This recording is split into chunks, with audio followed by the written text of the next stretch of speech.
your support, we can raise your voice globally. उन्होंने पगड़ी issue ਨੂੰ ਬਿਲਕੁਲ मतलब कि फ्रांस ਦੇ ਰਾਸ਼ਟਰਪਤੀ ਦੇ ਸਾਹਮਣੇ ਲੈ ਕੇ ਆਇਆ ਹੀ ਨਹੀਂ ਹੈ. With your support, we can address those issues that no other media talks about. ਜੋ ਹਾਲ ਅਕਾਲੀਆਂ ਨੇ ਬਾਦਲ ਕਿਆ ਨੇ ਇਹਨਾਂ ਨੇ ਸਿੱਖੀ ਦਾ ਤੇ ਬੇੜਾ ਗਰਕ ਕੀਤਾ ਹੈ. With your support, we can bring you breaking news from around the world. It's about consulting our allies and having a dialogue. These lessons, as I stated, was learned while working with our coalition partners. With your support, we can educate and inform everyone about who Sikhs are and connect our youth to Sikhi. ਜਿਹੜਾ ਕੋਈ ਮਹਾਨ ਸਿੱਖ ਹੈ ਕਿਹੜਾ ਤੁਹਾਡਾ role model ਹੈ? ਸੰਤ ਗਿਆਨੀ ਜਰਨੈਲ ਸਿੰਘ ਭਿੰਡਰਾਂ ਵਾਲੇ. And it's just representative of a culture that's all about peace. Support your TV channel and help us take your voices to everyone around the world for every human rights issue. United Sikh ਜਥੇਬੰਦੀ ਨੇ French ਅਤੇ European courts ਦੇ ਨਾਲ-ਨਾਲ United Nations Human Rights Committee ਦਾ ਦਰਵਾਜ਼ਾ ਵੀ ਖੜਕਾਇਆ. All of this is only possible with your generous donations. Continue your support to us and let's go further together. To donate today, please log on to our website www.tv84.tv and donate via PayPal on our website, or you can mail us your donations to TV84 36-01 37th Avenue, Long Island City, New York 11101.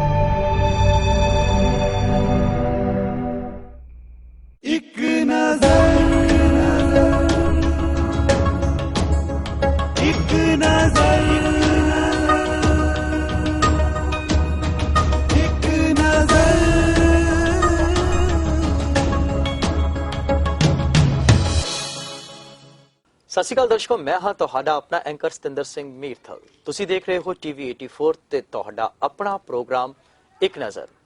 ਜਿਵੇਂ ਕਿ ਅਸੀਂ ਤੁਹਾਡੇ ਨਾਲ ਵਾਅਦਾ ਕੀਤਾ ਹੈ ਕਿ ਹਰ ਰੋਜ਼ ਤੁਹਾਨੂੰ ਉਹਨਾਂ ਮਹਾਨ ਸ਼ਖਸੀਅਤਾਂ ਦੇ ਨਾਲ ਮਿਲਾਵਾਂਗੇ ਜਿਨ੍ਹਾਂ ਨੇ ਵੱਖ-ਵੱਖ ਵਰਗ ਦੇ ਵਿੱਚ ਆਪਣੀ ਵੱਖਰੀ ਹੋਂਦ ਕਾਇਮ ਕੀਤੀ ਹੈ। ਤੇ ਜੀ ਹਾਂ, ਅੱਜ ਸਾਡੇ ਇਸ ਸ਼ੋਅ ਦੇ ਵਿੱਚ ਮੌਜੂਦ ਨੇ ਉਹ ਸ਼ਖਸ ਜਿਹੜੇ ਕਿਸੇ ਵੀ ਤਾਰੀਫ ਦੇ ਮੁਹਤਾਜ ਨਹੀਂ। ਜੀ ਹਾਂ, ਮੈਂ ਤਾਰੁਫ ਕਰਵਾਉਣ ਜਾ ਰਿਹਾ ਹਾਂ ਕਰਨੈਲ ਸਿੰਘ ਪੀਰ ਮੁਹੰਮਦ, ਪ੍ਰੈਜ਼ੀਡੈਂਟ ਆਲ ਇੰਡੀਆ ਸਿੱਖ ਸਟੂਡੈਂਟ ਫੈਡਰੇਸ਼ਨ ਵਾਲੇ ਦੇ ਨਾਲ। ਤੇ ਜੀ ਹਾਂ, ਆਓ ਕਰਦੇ ਹਾਂ ਉਹਨਾਂ ਦੇ ਨਾਲ ਗੱਲਬਾਤ ਤੇ ਜਾਣਦੇ ਹਾਂ ਉਹਨਾਂ ਦੇ ਵਿਚਾਰ। ਸਭ ਤੋਂ ਪਹਿਲਾਂ ਜੀ ਫਤਿਹ ਦੀ ਸਾਂਝ ਪਾਈਏ ਜੀ। ਵਾਹਿਗੁਰੂ ਜੀ ਕਾ ਖਾਲਸਾ, ਵਾਹਿਗੁਰੂ ਜੀ ਕਾ ਖਾਲਸਾ, ਵਾਹਿਗੁਰੂ ਜੀ ਕੀ ਫਤਿਹ। ਸਤਿੰਦਰ ਸਿੰਘ ਜੀ। ਕਰਨੈਲ ਸਿੰਘ ਜੀ, ਸਾਡੇ ਇਸ ਸ਼ੋਅ ਦੇ ਵਿੱਚ ਤੁਹਾਡਾ ਬਹੁਤ-ਬਹੁਤ ਸਵਾਗਤ ਹੈ। ਅਸੀਂ ਜਾਣਨਾ ਚਾਹਾਂਗੇ ਤੁਹਾਡੇ ਬਚਪਨ ਦੇ ਬਾਰੇ ਦੇ ਵਿੱਚ, ਕੁਝ ਆਪਣੇ ਬਾਰੇ ਦੇ ਵਿੱਚ ਦੱਸੋ ਵੀ ਬਚਪਨ ਦੇ ਵਿੱਚ ਤੁਹਾਡਾ ਜਨਮ ਕਿੱਥੇ ਹੋਇਆ, ਬਚਪਨ ਕਿੱਥੇ ਬੀਤਿਆ ਤੇ ਕਿਸ ਤਰ੍ਹਾਂ ਫਿਰ ਇਸ ਜੋ ਰਾਹ ਦੇ ਉੱਪਰ ਤੁਸੀਂ ਇਸ ਵਕਤ ਚੱਲ ਰਹੇ ਹੋ ਕਿੱਦਾਂ ਆਉਣਾ ਹੋਇਆ? ਮੇਰਾ ਬਚਪਨ ਮੇਰੇ ਨਾਨਕਾ ਪਿੰਡ ਪੰਡੋਰੀ ਅਰਾਈਆਂ, ਧਰਮਕੋਟ ਬਲਾਕ ਹੈ ਔਰ ਮੋਗਾ ਹੁਣ ਜ਼ਿਲ੍ਹਾ, ਉਸ ਦੇ ਵਿੱਚ ਇਹ ਹੋਇਆ ਮੇਰਾ ਬਰਥ। ਔਰ 21/7/1968 ਨੂੰ ਮੈਂ ਪੈਦਾ ਹੋਇਆ ਤੇ ਉਸ ਤੋਂ ਬਾਅਦ ਅਸੀਂ ਦੋ ਭਾਈ ਹਾਂ ਤੇ ਦੂਸਰੇ ਮੇਰੇ ਬ੍ਰਦਰ ਜਿਹੜੇ ਆ ਪ੍ਰੀਜਨ ਦੇ ਵਿੱਚ ਡਿਪਟੀ ਸੁਪਰਡੈਂਟ ਜੇਲ੍ਹ ਨੇ ਔਰ ਇੱਕ ਸਿਸਟਰ ਹੈ ਉਹ ਮੁੰਬਈ ਦੇ ਵਿੱਚ ਉਸ ਪਰਿਵਾਰ ਦੇ ਵਿੱਚ ਵਿਆਹੀ ਹੈ ਜਿੱਥੇ ਸ਼ਹੀਦ ਭਾਈ ਅਮਰੀਕ ਸਿੰਘ ਦੀ ਬੇਟੀ ਵੀ ਵਿਆਹੀ ਹੋਈ ਹੈ। ਔਰ ਮੇਰੀ ਭੈਣ ਤੇ ਭਾਈ ਅਮਰੀਕ ਸਿੰਘ ਦੀ ਬੇਟੀ ਆਪਸ ਵਿੱਚ ਜਠਾਣੀ ਦਰਾਣੀ ਨੇ ਤੇ ਇਹ ਸਾਡਾ ਪਰਿਵਾਰ ਹੈ। ਮੇਰੇ ਪਿਤਾ ਜੀ ਨੇ ਖੇਤੀਬਾੜੀ ਕਰਦੇ ਨੇ, ਪਹਿਲਾਂ ਸਰਵਿਸ ਕਰਦੇ ਰਹੇ ਔਰ ਮਦਰ ਹੈ ਉਹ ਘਰ ਦੇ ਕੰਮਕਾਜ ਦੇ ਵਿੱਚ ਉਹਨਾਂ ਦਾ ਜੀਵਨ ਬਤੀਤ ਹੋ ਰਿਹਾ।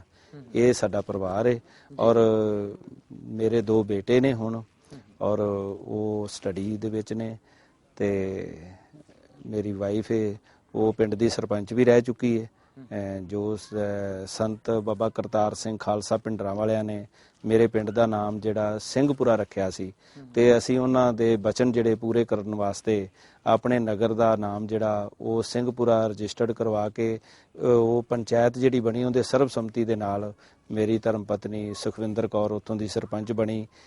ਲੇਕਿਨ ਜਿਹੜਾ ਪੀਰ ਮੁਹੰਮਦ ਨਾਮ ਹੈ ਮੇਰੇ ਨਾਮ ਨਾਲ, ਇਹ ਵੀ ਮੇਰਾ ਪਿੰਡ ਹੈ, ਤੇ ਇਸ ਪਿੰਡ ਦੇ ਵਿੱਚੋਂ ਇੱਕ ਅਲੱਗ ਪੰਚਾਇਤ ਬਣਾਈ ਗਈ ਸੀ ਬਸਤੀ ਸਿੰਘਪੁਰਾ, ਤੇ ਇਹ ਜਿਹੜਾ ਮੇਰਾ ਪਿੰਡ ਦਾ ਨਾਮ ਪ੍ਰਚਲਿਤ ਹੋ ਗਿਆ ਮੇਰੇ ਨਾਮ ਨਾਲ, ਤੋਂ ਅੱਜ ਤੱਕ ਵੀ ਉਹ ਨਾਮ ਜਿਹੜਾ ਨਾਲ ਜੁੜਿਆ ਹੋਇਆ। ਤੇ ਮੀਡੀਆ ਦੇ ਵਿੱਚ ਆਮ ਤੌਰ ਦੇ ਉੱਤੇ ਇਸ ਗੱਲ ਦੀ ਕਨਫਿਊਜ਼ਨ ਵੀ ਕ੍ਰੀਏਟ ਹੋ ਜਾਂਦੀ ਕਈ ਵਾਰੀ ਕਿ ਇਹ ਪੀਰ ਮੁਹੰਮਦ ਕਰਨੈਲ ਸਿੰਘ ਦੇ ਨਾਮ ਨਾਲ ਕਿਉਂ ਲੱਗਾ ਹੋਇਆ। ਤੋਂ ਮੇਰਾ ਪਿੰਡ ਮੈਂ ਆਪਣੇ ਦਰਸ਼ਕਾਂ ਨੂੰ, ਸਿੱਖ ਸੰਗਤਾਂ ਨੂੰ ਦੱਸਣਾ ਚਾਹਣਾ ਕਿ ਮੇਰਾ ਪਿੰਡ ਮਖੂ ਬਲਾਕ ਦੇ ਵਿੱਚ, ਤੇ ਅੰਮ੍ਰਿਤਸਰ ਮੋਗਾ ਰੋਡ ਦੇ ਉੱਪਰ ਇਹ ਮੇਰਾ ਪਿੰਡ ਹੈ, ਤੇ ਸੜਕ ਦੇ ਉੱਪਰ ਹੀ ਇਹ ਨਗਰ ਵਸਿਆ ਹੋਇਆ ਜੀ। ਕਰਨੈਲ ਸਿੰਘ ਜੀ, ਬਚਪਨ ਤੋਂ ਹੀ ਸਮਾਜ ਸੇਵਾ ਦੇ ਵੱਲ ਧਿਆਨ ਸੀਗਾ ਜਾਂ ਕਿਸੇ ਤੋਂ ਕੋਈ ਇਨਸਪੀਰੇਸ਼ਨ ਜਿਹੜੀ ਹੈ ਤੁਹਾਨੂੰ ਮਿਲੀ? ਦੇਖੋ, ਪ੍ਰਾਇਮਰੀ ਸਕੂਲ ਦੇ ਵਿੱਚ ਐਜੂਕੇਸ਼ਨ ਲੈਂਦਿਆਂ, ਉਸ ਤੋਂ ਬਾਅਦ ਜਦੋਂ ਹਾਈ ਸਕੂਲ ਦੇ ਵਿੱਚ ਪੀਰ ਮੁਹੰਮਦੀ ਹਾਈ ਸਕੂਲ ਹੈ ਤਾਂ ਉੱਥੇ ਪੜ੍ਹ ਰਹੇ ਸਾਂ, ਤੇ ਉਦੋਂ ਹੀ 6 ਜੂਨ 1984 ਦਾ ਜਿਹੜਾ ਅਟੈਕ ਹੋਇਆ, ਤੇ ਉਦੋਂ ਮੈਂ 10ਵੀਂ ਕਲਾਸ ਦਾ ਵਿਦਿਆਰਥੀ ਸੀ।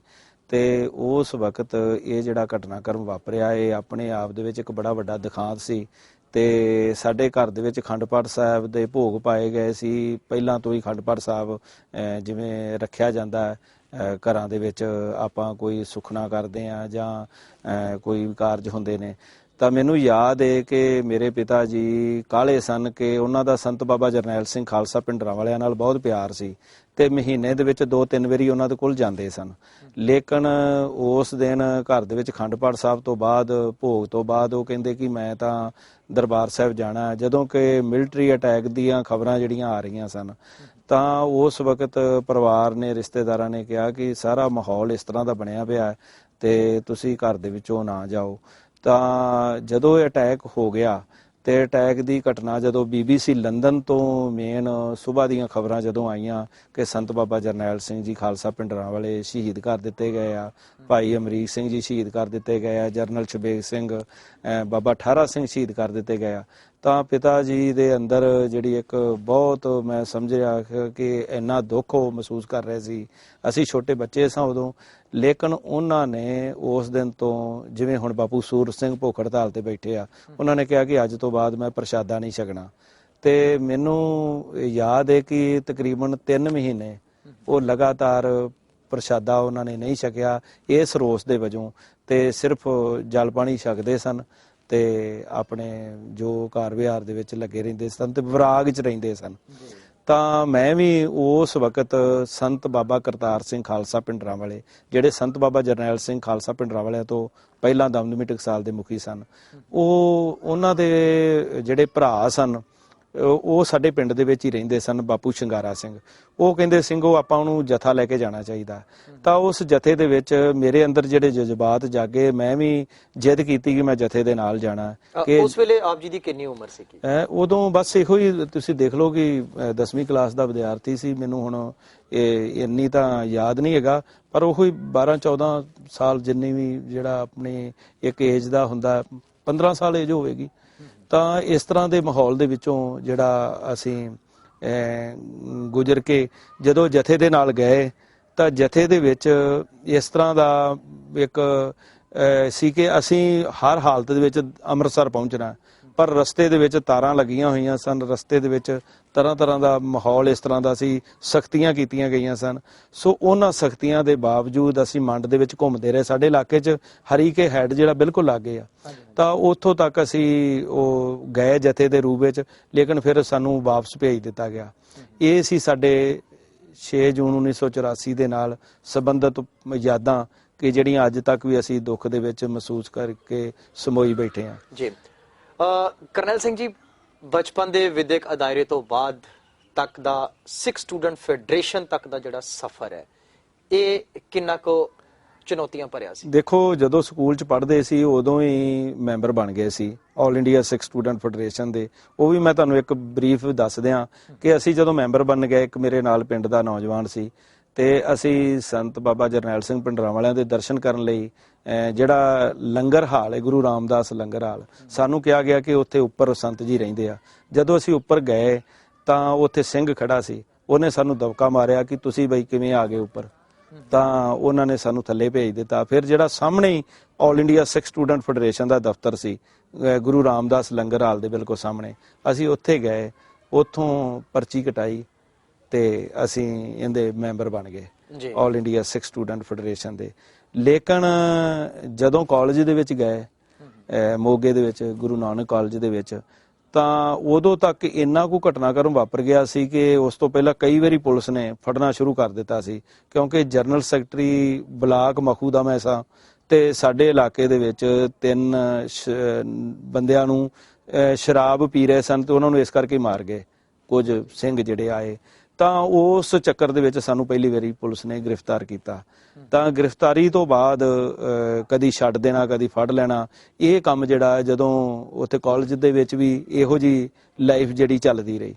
ਲੇਕਿਨ ਇੱਕ ਸਮਾਂ ਇਸ ਤਰ੍ਹਾਂ ਦਾ ਆ ਗਿਆ ਕਿ ਫੜ ਕੇ ਇਹਨਾਂ ਨੇ ਫਿਰੋਜ਼ਪੁਰ ਜੇਲ੍ਹ ਸੈਂਟਰ ਜੇਲ੍ਹ 'ਚ ਬੰਦ ਕਰ ਦਿੱਤਾ ਤੇ ਫਿਰ ਉੱਥੋਂ ਜੇਲ੍ਹ ਦੇ ਵਿੱਚ ਹੀ ਜਿੱਥੇ ਦੁਨਿਆਵੀ ਵਿਦਿਆ ਨੂੰ ਨਾਲ ਕਰਦੇ ਰਹੇ, ਉੱਥੇ ਨਾਲ ਜਿਹੜੀ ਗੁਰਬਾਣੀ ਦੀ ਸੰਥਿਆ ਵੀ ਉਹ ਵੀ ਜੇਲ੍ਹ ਦੇ ਵਿੱਚ ਰਹਿ ਕੇ ਪ੍ਰਾਪਤ ਕੀਤੀ ਜੀ।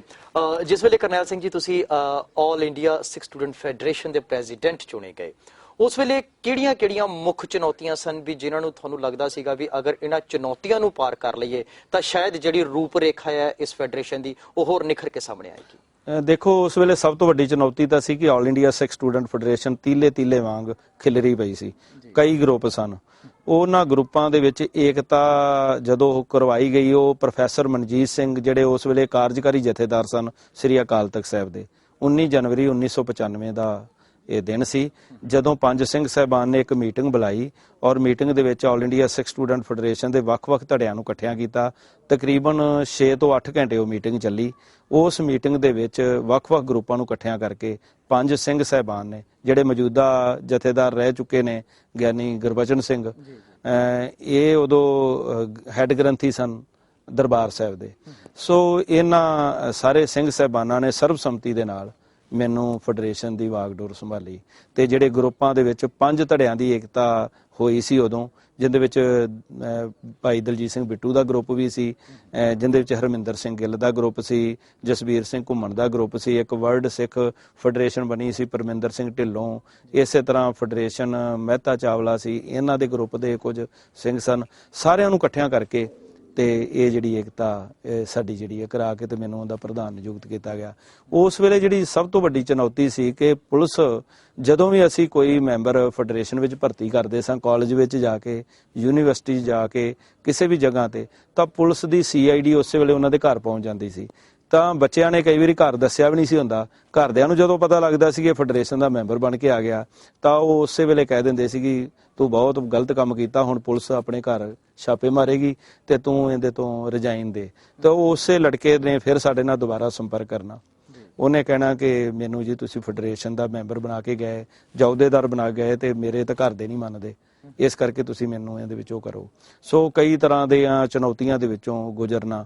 ਲੇਕਿਨ ਮੈਂ ਉੱਥੇ ਜਦੋਂ ਫੈਡਰੇਸ਼ਨ ਦੀ ਵਾਗਡੋਰ ਸੰਭਾਲੀ ਤਾਂ ਉਸੇ ਦਫ਼ਤਰ ਦੇ ਵਿੱਚ ਜਿੱਥੇ ਮੈਂ ਮੈਂਬਰ ਬਣਿਆ ਸੀ 1984 ਦੇ ਵਿੱਚ, ਉਸੇ ਦਫ਼ਤਰ ਦੇ ਵਿੱਚ ਮੈਂ ਪ੍ਰੈਸ ਕਾਨਫਰੰਸ ਬੁਲਾ ਕੇ ਤਾਂ ਮੈਂ ਕਿਹਾ ਕਿ ਆਲ ਇੰਡੀਆ ਸਿੱਖ ਸਟੂਡੈਂਟਸ ਫੈਡਰੇਸ਼ਨ ਜਿਹੜੀ ਹੈ, ਭਾਵੇਂ ਕਿ ਬਹੁਤ ਸਾਰੀਆਂ ਹਥਿਆਰਬੰਦ ਜਥੇਬੰਦੀਆਂ ਸਰਗਰਮ ਸਨ, ਖਾਲਿਸਤਾਨ ਕਮਾਂਡੋ ਫੋਰਸ ਸੀ, ਲਿਬਰੇਸ਼ਨ ਫੋਰਸ ਸੀ ਪਹਿਲਾਂ ਜਿਹੜੀਆਂ 1992-91 ਦੇ ਵਿੱਚ ਜਦੋਂ ਸੰਘਰਸ਼ ਤੋਂ ਬਾਅਦ, ਤੇ ਮੈਂ ਕਿਹਾ ਕਿ ਆਲ ਇੰਡੀਆ ਸਿੱਖ ਸਟੂਡੈਂਟ ਫੈਡਰੇਸ਼ਨ ਕੋਈ ਹਥਿਆਰਬੰਦ ਸੰਘਰਸ਼ ਨਹੀਂ ਲੜੇਗੀ, ਇਹ ਇੱਕ ਜਨਤਕ ਤੌਰ ਦੇ ਉੱਤੇ ਇਹ ਜਥੇਬੰਦੀ ਵਿਚਰੇਗੀ ਔਰ ਅਸੀਂ ਜਨਤਕ ਤੌਰ ਦੇ ਉੱਤੇ ਆਪਣੇ ਮਸਲੇ ਉਠਾਵਾਂਗੇ ਤੇ ਲੋਕਾਂ ਨੂੰ ਲਾਮਬੰਦ ਕਰਾਂਗੇ, ਕਾਲਜਾਂ ਦੇ ਵਿੱਚ, ਯੂਨੀਵਰਸਿਟੀਆਂ ਵਿੱਚ, ਪਿੰਡੂ ਜੀਵਨ ਦੇ ਵਿੱਚ ਜਾਂ ਜਿੱਥੇ ਵੀ ਨੌਜਵਾਨ ਵਿਚਰ ਰਹੇ ਨੇ ਦੇਸ਼ ਵਿਦੇਸ਼ ਦੇ ਵਿੱਚ। ਤਾਂ ਉਸ ਤੋਂ ਬਾਅਦ ਫੈਡਰੇਸ਼ਨ ਪ੍ਰਤੀ ਥੋੜਾ ਨਜ਼ਰੀਆ ਜਿਹੜਾ ਇੱਕ ਡਰ ਦਾ ਮਾਹੌਲ ਬਣਾਇਆ ਗਿਆ ਸੀ ਕਿ ਫੈਡਰੇਸ਼ਨ ਕੋਈ ਅੱਤਵਾਦੀ ਜਥੇਬੰਦੀ ਹੈ, ਵੱਖਵਾਦੀ ਜਥੇਬੰਦੀ ਹੈ, ਉਸ ਨੂੰ ਔਰ ਮੈਂ ਉਦੋਂ ਕਲੀਅਰ ਕਰ ਦਿੱਤਾ। ਮੈਨੂੰ ਅੱਜ ਵੀ ਯਾਦ ਹੈ ਇੰਡੀਅਨ ਐਕਸਪ੍ਰੈਸ ਨੇ ਜਾਂ ਸਾਰਿਆਂ ਨੇ ਕਿ ਜਿਹੜਾ ਕਿ ਆਲ ਇੰਡੀਆ ਸਿੱਖ ਸਟੂਡੈਂਟ ਫੈਡਰੇਸ਼ਨ ਜਿਹੜਾ ਸਾਡਾ ਨਿਸ਼ਾਨਾ ਉਹ ਹੈਗਾ ਆਜ਼ਾਦ ਸਿੱਖ ਰਾਜ ਤੇ ਅਸੀਂ ਉਹਦੇ ਵਾਸਤੇ ਜੂਝਾਂਗੇ ਪੀਸਫੁਲ ਡੈਮੋਕ੍ਰੈਟਿਕ ਤਰੀਕੇ ਦੇ ਨਾਲ। ਤੇ ਉਸ ਦੇ ਉੱਪਰ ਜਿਹੜੀ ਗੱਲ ਉਸ ਵਕਤ ਕਹੀ ਸੀ ਅੱਜ ਤੱਕ ਉਹਦੇ ਤੇ ਪਹਿਰਾ ਦੇ ਰਹੇ ਹਾਂ ਜੀ। ਕਰਨੈਲ ਸਿੰਘ ਜੀ, ਇਹ ਤੇ ਸੀਗੀ ਤੁਹਾਡੀ ਸੋਚ ਜਿਸ ਵੇਲੇ ਆਲ ਇੰਡੀਆ ਸਿੱਖ ਸਟੂਡੈਂਟ ਫੈਡਰੇਸ਼ਨ ਹੋਂਦ ਦੇ ਵਿੱਚ ਆਈ। ਉਸ ਵੇਲੇ ਮੌਜੂਦਾ ਸਰਕਾਰ ਤੇ ਐਸਜੀਪੀਸੀ ਵੱਲੋਂ ਕੀ ਹਦਾਇਤਾਂ ਦਿੱਤੀਆਂ ਗਈਆਂ ਤੁਹਾਨੂੰ ਤੇ ਕੀ ਸਹਾਇਤਾ ਮਿਲੀ? ਦੇਖੋ, ਆਲ ਇੰਡੀਆ ਸਿੱਖ ਸਟੂਡੈਂਟ ਫੈਡਰੇਸ਼ਨ ਦਾ ਹਮੇਸ਼ਾ ਜਦੋਂ ਇਹਦਾ ਬਰਥ ਹੋਇਆ ਸੀ, ਇਹ ਸਥਾਪਨਾ ਹੋਈ ਸੀ 13 ਸਤੰਬਰ 1944 ਨੂੰ ਲਾਹੌਰ ਦੇ ਮਿੰਟਗੋਮਰੀ ਕਾਲਜ ਦੇ ਵਿੱਚ 13 ਨੌਜਵਾਨਾਂ ਨੇ ਸੰਕਲਪ ਲਿਆ ਕਿ ਆਪਾਂ ਨੂੰ ਇੱਕ ਐਸੀ ਜਥੇਬੰਦੀ ਬਣਾਉਣੀ ਚਾਹੀਦੀ ਹੈ ਜਿਹੜੀ ਸ਼੍ਰੋਮਣੀ ਅਕਾਲੀ ਦਲ ਜਿਹੜਾ 1920 ਦੇ ਵਿੱਚ ਬਣਿਆ ਸੀ ਕਿ ਉਹਨੂੰ ਨਾਲ ਸਪੋਰਟ ਕਰੇ ਰਾਜਨੀਤਿਕ ਤੌਰ ਤੇ, ਔਰ ਉਸ ਦੇ ਨਾਲ ਇੱਕ ਐਸਾ ਮਾਹੌਲ ਪ੍ਰਦਾਨ ਕਰੇ ਕਿ ਸਿੱਖ ਨੌਜਵਾਨਾਂ ਦੇ ਵਿੱਚ ਸਿੱਖੀ ਪ੍ਰਤੀ ਚੇਤਨਤਾ ਪੈਦਾ ਹੋਵੇ। ਤਾਂ ਅਸੀਂ ਵੀ, ਸਾਡੇ ਅੰਦਰ ਵੀ ਇਹ ਖਾਸ ਸੀ ਕਿ ਜਿਵੇਂ ਸੰਤ ਬਾਬਾ ਜਰਨੈਲ ਸਿੰਘ ਖਾਲਸਾ ਭਿੰਡਰਾਂ ਵਾਲਿਆਂ ਦੇ ਅੰਦਰ ਸੀ ਕਿ ਉਹਨਾਂ ਨੇ ਸੰਤ ਹਰਚੰਦ ਸਿੰਘ ਲੌਂਗੋਵਾਲ ਦੇ ਨਾਲ ਵੀ ਆਖਰੀ ਸਮੇਂ ਤੱਕ ਵੀ ਉਹਨਾਂ ਨੇ ਆਪਣੇ ਵੱਲੋਂ ਸਾਂਝ ਬਰਕਰਾਰ ਰੱਖਣ ਦੀ ਕੋਸ਼ਿਸ਼ ਕੀਤੀ। ਵੱਖਰੀ ਗੱਲ ਹੈ ਕਿ ਅਕਾਲੀ ਲੀਡਰਸ਼ਿਪ ਨੇ ਆਪਣੇ ਪੈਰ ਪਿਛਾਂ ਖਿੱਚ ਲਏ ਜਾਂ ਗਲਤ ਨੀਤੀਆਂ ਕਰਕੇ ਜਾਂ ਆਪਣੇ ਮਫਾਦਾਂ ਵਾਸਤੇ ਉਹਨਾਂ ਨੇ ਕਈ ਤਰੀਕੇ ਵਰਤੇ, ਲੇਕਿਨ ਸੰਤ ਬਾਬਾ ਜਰਨੈਲ ਸਿੰਘ ਭਿੰਡਰਾਂ ਵਾਲੇ ਹਮੇਸ਼ਾ ਸਟੇਜ ਤੋਂ ਕਹਿੰਦੇ ਸੀ ਕਿ ਸਾਡਾ ਜਿਹੜਾ ਆਪਸ ਵਿੱਚ ਦੋਨਾਂ ਸੰਤਾਂ ਦਾ ਕੋਈ ਕਿਸੇ ਤਰ੍ਹਾਂ ਦਾ ਟਕਰਾਅ ਨਹੀਂ ਹੈਗਾ। ਤੇ ਅਸੀਂ ਵੀ ਹਰ ਕੋਸ਼ਿਸ਼ ਕੀਤੀ ਕਿ ਸ਼੍ਰੋਮਣੀ ਗੁਰਦੁਆਰਾ ਪ੍ਰਬੰਧਕ ਕਮੇਟੀ ਜਿਹੜੀ ਹੋਂਦ ਵਿੱਚ ਆਈ ਹੈ, ਸਿੱਖਾਂ ਨੇ ਕੁਰਬਾਨੀਆਂ ਦੇ ਕੇ ਬਣਾਈ ਹੈ, ਕਿ ਇਸ ਵਾਸਤੇ ਸਾਨੂੰ ਇੱਕ ਇੰਨੀ ਜਦੋਜਹਿਦ ਕਰਨੀ ਪਈ ਹੈ ਤੇ ਸਾਡੇ ਜਿਹੜੇ ਪੰਥ ਦੇ ਚੰਗੇ ਕਾਰਜ ਨੇ ਉਹਨਾਂ ਵਾਸਤੇ ਸ਼੍ਰੋਮਣੀ ਗੁਰਦੁਆਰਾ ਪ੍ਰਬੰਧਕ ਕਮੇਟੀ ਕੰਮ ਕਰੇ। ਸੋ ਜਥੇਦਾਰ ਗੁਰਚਰਨ ਸਿੰਘ ਟੌੜਾ ਸਨ, ਉਹਨਾਂ ਨੇ ਵੇਖੋ ਅਸੀਂ ਕਿੱਡਾ ਵੱਡਾ ਸੈਕਰੀਫਾਈਸ ਕੀਤਾ ਕਿ ਜਿਹੜਾ ਦਫ਼ਤਰ ਸੀ ਸਾਡਾ ਆਲ ਇੰਡੀਆ ਸਿੱਖ ਸਟੂਡੈਂਟ ਫੈਡਰੇਸ਼ਨ ਦਾ, ਟੌੜਾ ਸਾਹਿਬ ਨੇ ਮੈਨੂੰ ਤੇ ਹਰਮਿੰਦਰ ਸਿੰਘ ਗਿੱਲ ਹੋਰਾਂ ਨੂੰ ਕਿਹਾ ਕਿ ਇਹ ਦਫ਼ਤਰ ਤੁਸੀਂ ਇੱਥੇ ਅਸੀਂ ਸਰਾਂ ਬਣਾਉਣੀ, ਜਿੱਥੇ ਹੁਣ ਗੁਰੂ ਅਰਜਨ ਦੇਵ ਨਿਵਾਸ ਸਰਾਂ ਬਣੀ ਹੈ, ਜਿੱਥੋਂ ਹੁਣ ਕਮਰੇ ਬੁੱਕ ਕੀਤੇ ਜਾਂਦੇ ਆ ਜਾਂ ਸਾਰਾ, ਤਾਂ ਉਹ ਕਹਿੰਦੇ ਜੀ ਇੱਥੇ ਇਸ ਜਗ੍ਹਾ ਸਾਡਾ ਦਫ਼ਤਰ ਸੀ, ਇਹ ਕਹਿੰਦੇ ਜੀ ਇੱਥੋਂ ਤੁਸੀਂ ਦਫ਼ਤਰ ਆਪਣਾ ਸ਼ਿਫਟ ਕਰ ਲਓ ਤੇ ਅਸੀਂ ਤੁਹਾਨੂੰ ਇਸ ਤੋਂ ਵੀ ਅੱਛਾ ਦਫ਼ਤਰ ਉੱਥੇ ਬਣਾ ਕੇ ਦੇਵਾਂਗੇ। ਸ਼੍ਰੋਮਣੀ ਗੁਰਦੁਆਰਾ ਪ੍ਰਬੰਧਕ ਕਮੇਟੀ ਨੇ ਉਹ ਵਾਅਦਾ ਖਿਲਾਫੀ ਕੀਤੀ, ਅੱਜ ਤੱਕ ਸਾਨੂੰ ਦਫ਼ਤਰ ਨਹੀਂ ਬਣਾ ਕੇ ਦਿੱਤਾ ਜੀ। ਲੇਕਿਨ ਉੱਥੋਂ ਇਹਨਾਂ ਨੇ ਬਾਅਦ 'ਚ ਇਹ ਫੈਸਲਾ ਕਰ ਲਿਆ ਕਿ ਸਾਰੇ ਦਫ਼ਤਰ ਹੀ ਇੱਥੋਂ ਚੁੱਕ ਲਓ ਜੀ। ਇਸ ਬਾਬਤ ਤੁਸੀਂ ਕੋਈ ਸ਼੍ਰੋਮਣੀ ਕਮੇਟੀ ਨੂੰ ਕੋਈ ਲਿਖਤੀ ਤੌਰ ਤੇ ਕੋਈ ਬੜੀ ਵਾਰ ਦੇਖੋ ਕੋਈ ਪ੍ਰੈਸ ਕਾਨਫਰੰਸ ਰਾਹੀਂ ਉਹਨਾਂ ਨੂੰ ਚੇਤਾਇਆ ਇਸ ਗੱਲ ਬਾਰੇ? ਦੇਖੋ, ਜਥੇਦਾਰ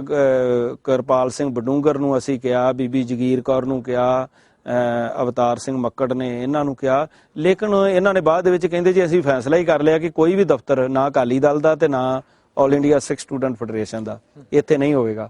ਇਸੇ ਕਰਕੇ ਅੱਜ ਜਿਹੜਾ ਜਨਤਕ ਤੌਰ ਦੇ ਉੱਤੇ ਸਾਨੂੰ ਬਹੁਤ ਵੱਡੀ ਇੱਕ ਸੱਟ ਵੱਜੀ, ਕਿਉਂਕਿ ਜਿਸ ਜਥੇਬੰਦੀ ਦਾ ਕੋਈ ਦਫ਼ਤਰ ਨਾ ਹੋਵੇ ਔਰ ਸੈਕਟਰੀਏਟ ਨਾ ਹੋਵੇ, ਉਹ ਆਪਣੇ ਆਪ ਦੇ ਵਿੱਚ ਲੋਕਾਂ ਨਾਲੋਂ ਟੁੱਟ ਜਾਂਦੀ ਹੈ। ਸੋ ਫਿਰ ਵੀ ਅਸੀਂ ਆਪਣੇ ਦਫ਼ਤਰ ਜਿਵੇਂ ਹੁਣ ਸਾਹਿਬਜ਼ਾਦਾ ਅਜੀਤ ਸਿੰਘ ਨਗਰ ਮੋਹਾਲੀ ਦੇ ਵਿੱਚ ਬਣਾਇਆ, ਚੰਡੀਗੜ੍ਹ ਦੇ ਵਿੱਚ ਸਬ ਆਫਿਸ ਬਣਾਇਆ, ਔਰ ਅੰਮ੍ਰਿਤਸਰ ਸਾਹਿਬ ਦੇ ਵਿੱਚ ਵੀ ਅਸੀਂ ਆਪਣਾ ਦਫ਼ਤਰ ਕਾਇਮ ਕੀਤਾ। ਇਹ 3 ਜਗ੍ਹਾ ਤੋਂ ਦਫ਼ਤਰ ਨੂੰ ਅਸੀਂ ਹੁਣ ਆਰਗੇਨਾਈਜ਼ ਕਰ ਰਹੇ ਹਾਂ ਜੀ। ਬਹੁਤ ਵਧੀਆ ਕਰਨੈਲ ਸਿੰਘ ਜੀ, ਤੁਸੀਂ ਆਪਣੀ ਇਸ ਸੰਘਰਸ਼ ਨੂੰ ਜਿਹੜਾ ਉਹ ਬਦਸਤੂਰ ਕਾਇਮ ਰੱਖਿਆ ਹੋਇਆ। ਗੱਲ ਕਰਦੇ ਹਾਂ ਹੋਂਦ ਚਿੱਲੜ ਪਿੰਡ ਦੀ। ਤੁਹਾਡੇ ਲਈ ਇੱਕ ਬਹੁਤ ਸ਼ਲਾਘਾ ਵਾਲੀ ਗੱਲ ਸੀ ਕਿ ਤੁਸੀਂ ਉਸ ਹੋਂਦ ਚਿੱਲੜ ਨਾਮਕ ਸਥਾਨ ਨੂੰ ਜਿਹੜਾ ਉਹ ਸਾਹਮਣੇ ਲਿਆਂਦਾ ਜਨਤਾ ਦੇ।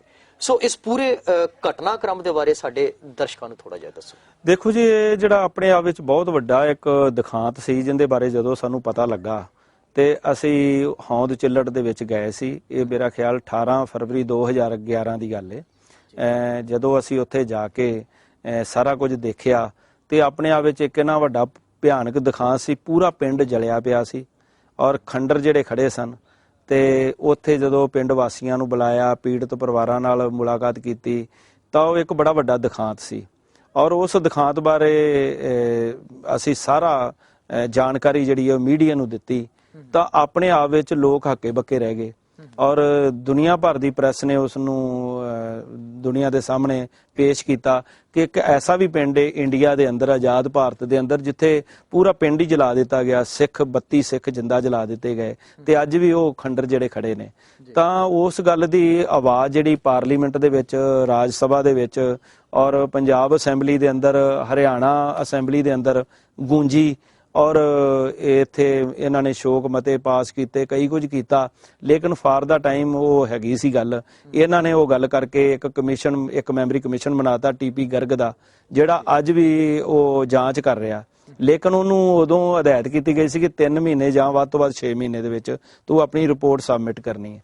ਲੇਕਿਨ ਤੁਸੀਂ ਦੇਖ ਲਓ 2011 ਤੋਂ ਲੈ ਕੇ ਤੇ ਅੱਜ 2016 ਆ ਗਿਆ, ਉਹਦੀ ਟਰਮ ਜਿਹੜੀ ਹੈ 6-6 ਮਹੀਨੇ ਵਧਾਈ ਜਾ ਰਹੇ ਆ। ਉਹਨੂੰ ਸੁੱਖ ਸਹੂਲਤਾਂ, ਗੱਡੀ ਦੇ ਦਿੱਤੀ, ਦਫ਼ਤਰ ਦੇ ਦਿੱਤਾ, ਉਹਨੂੰ ਤਰ੍ਹਾਂ ਦੇ ਟੀਏ ਡੀਏ ਜੋ ਵੀ ਰਿਟਾਇਰਡ ਜਸਟਿਸ ਹੈ, ਜੋ ਵੀ ਉਹਦਾ ਪ੍ਰੋਟੋਕਾਲ ਹੈ, ਉਹਨੂੰ ਸਾਰਾ ਦੇ ਦਿੱਤਾ। ਲੇਕਿਨ ਜਿਹੜੇ ਮਸਲੇ ਸਨ ਸਿੱਖ ਕੌਮ ਦੇ, ਜੋ ਇਨਸਾਫ ਦੀ ਗੱਲ ਸੀ, ਜੋ ਦੋਸ਼ੀਆਂ ਨੂੰ ਲੱਭਣਾ ਸੀ, ਜੋ ਉਸ ਦੇ ਉੱਤੇ ਕਾਰਵਾਈ ਹੋਣੀ ਸੀ, ਜਿਵੇਂ 31 ਸਾਲ ਦੂਸਰੇ ਨੂੰ ਬੀਤ ਗਏ ਆ, ਉਵੇਂ ਹੀ ਇਸ ਸਮੇਂ ਦੇ ਨਾਲ ਇਹ ਅੱਗੇ ਤੋਂ ਅੱਗੇ ਵੱਧਦਾ ਜਾ ਰਿਹਾ। 32ਵੇਂ ਸਾਲ ਦੇ ਵਿੱਚ ਅਸੀਂ ਪ੍ਰਵੇਸ਼ ਕਰ ਗਏ ਹਾਂ। ਲੇਕਿਨ ਨਵੰਬਰ 1984 ਸਿੱਖ ਨਸਲਕੁਸ਼ੀ ਦਾ ਜਿਹੜਾ ਦਿਖਾਂਤ ਹੈ, ਅਸੀਂ ਤਾਂ ਆਪਣੇ ਵੱਲੋਂ ਜਦੋਜਹਿਦ ਕਰ ਰਹੇ ਹਾਂ, ਲੇਕਿਨ ਉਸ ਦੇ ਵਿੱਚ ਜੋ ਇਨਸਾਫ ਮਿਲਣਾ ਚਾਹੀਦਾ ਸੀ, ਜੋ ਪੀੜਤ ਪਰਿਵਾਰਾਂ ਨੂੰ ਰੀਹੈਬਿਲਿਟੇਸ਼ਨ ਹੋਣੀ ਚਾਹੀਦੀ ਸੀ, ਉਹਨਾਂ ਦਾ ਪੁਨਰਵਾਸ ਹੋਣਾ ਚਾਹੀਦਾ ਸੀ, ਉਹ ਕੁਝ ਵੀ ਨਹੀਂ ਹੋਇਆ। ਉਹ ਅੱਜ ਵੀ ਉਵੇਂ ਦਾ ਉਵੇਂ ਆ।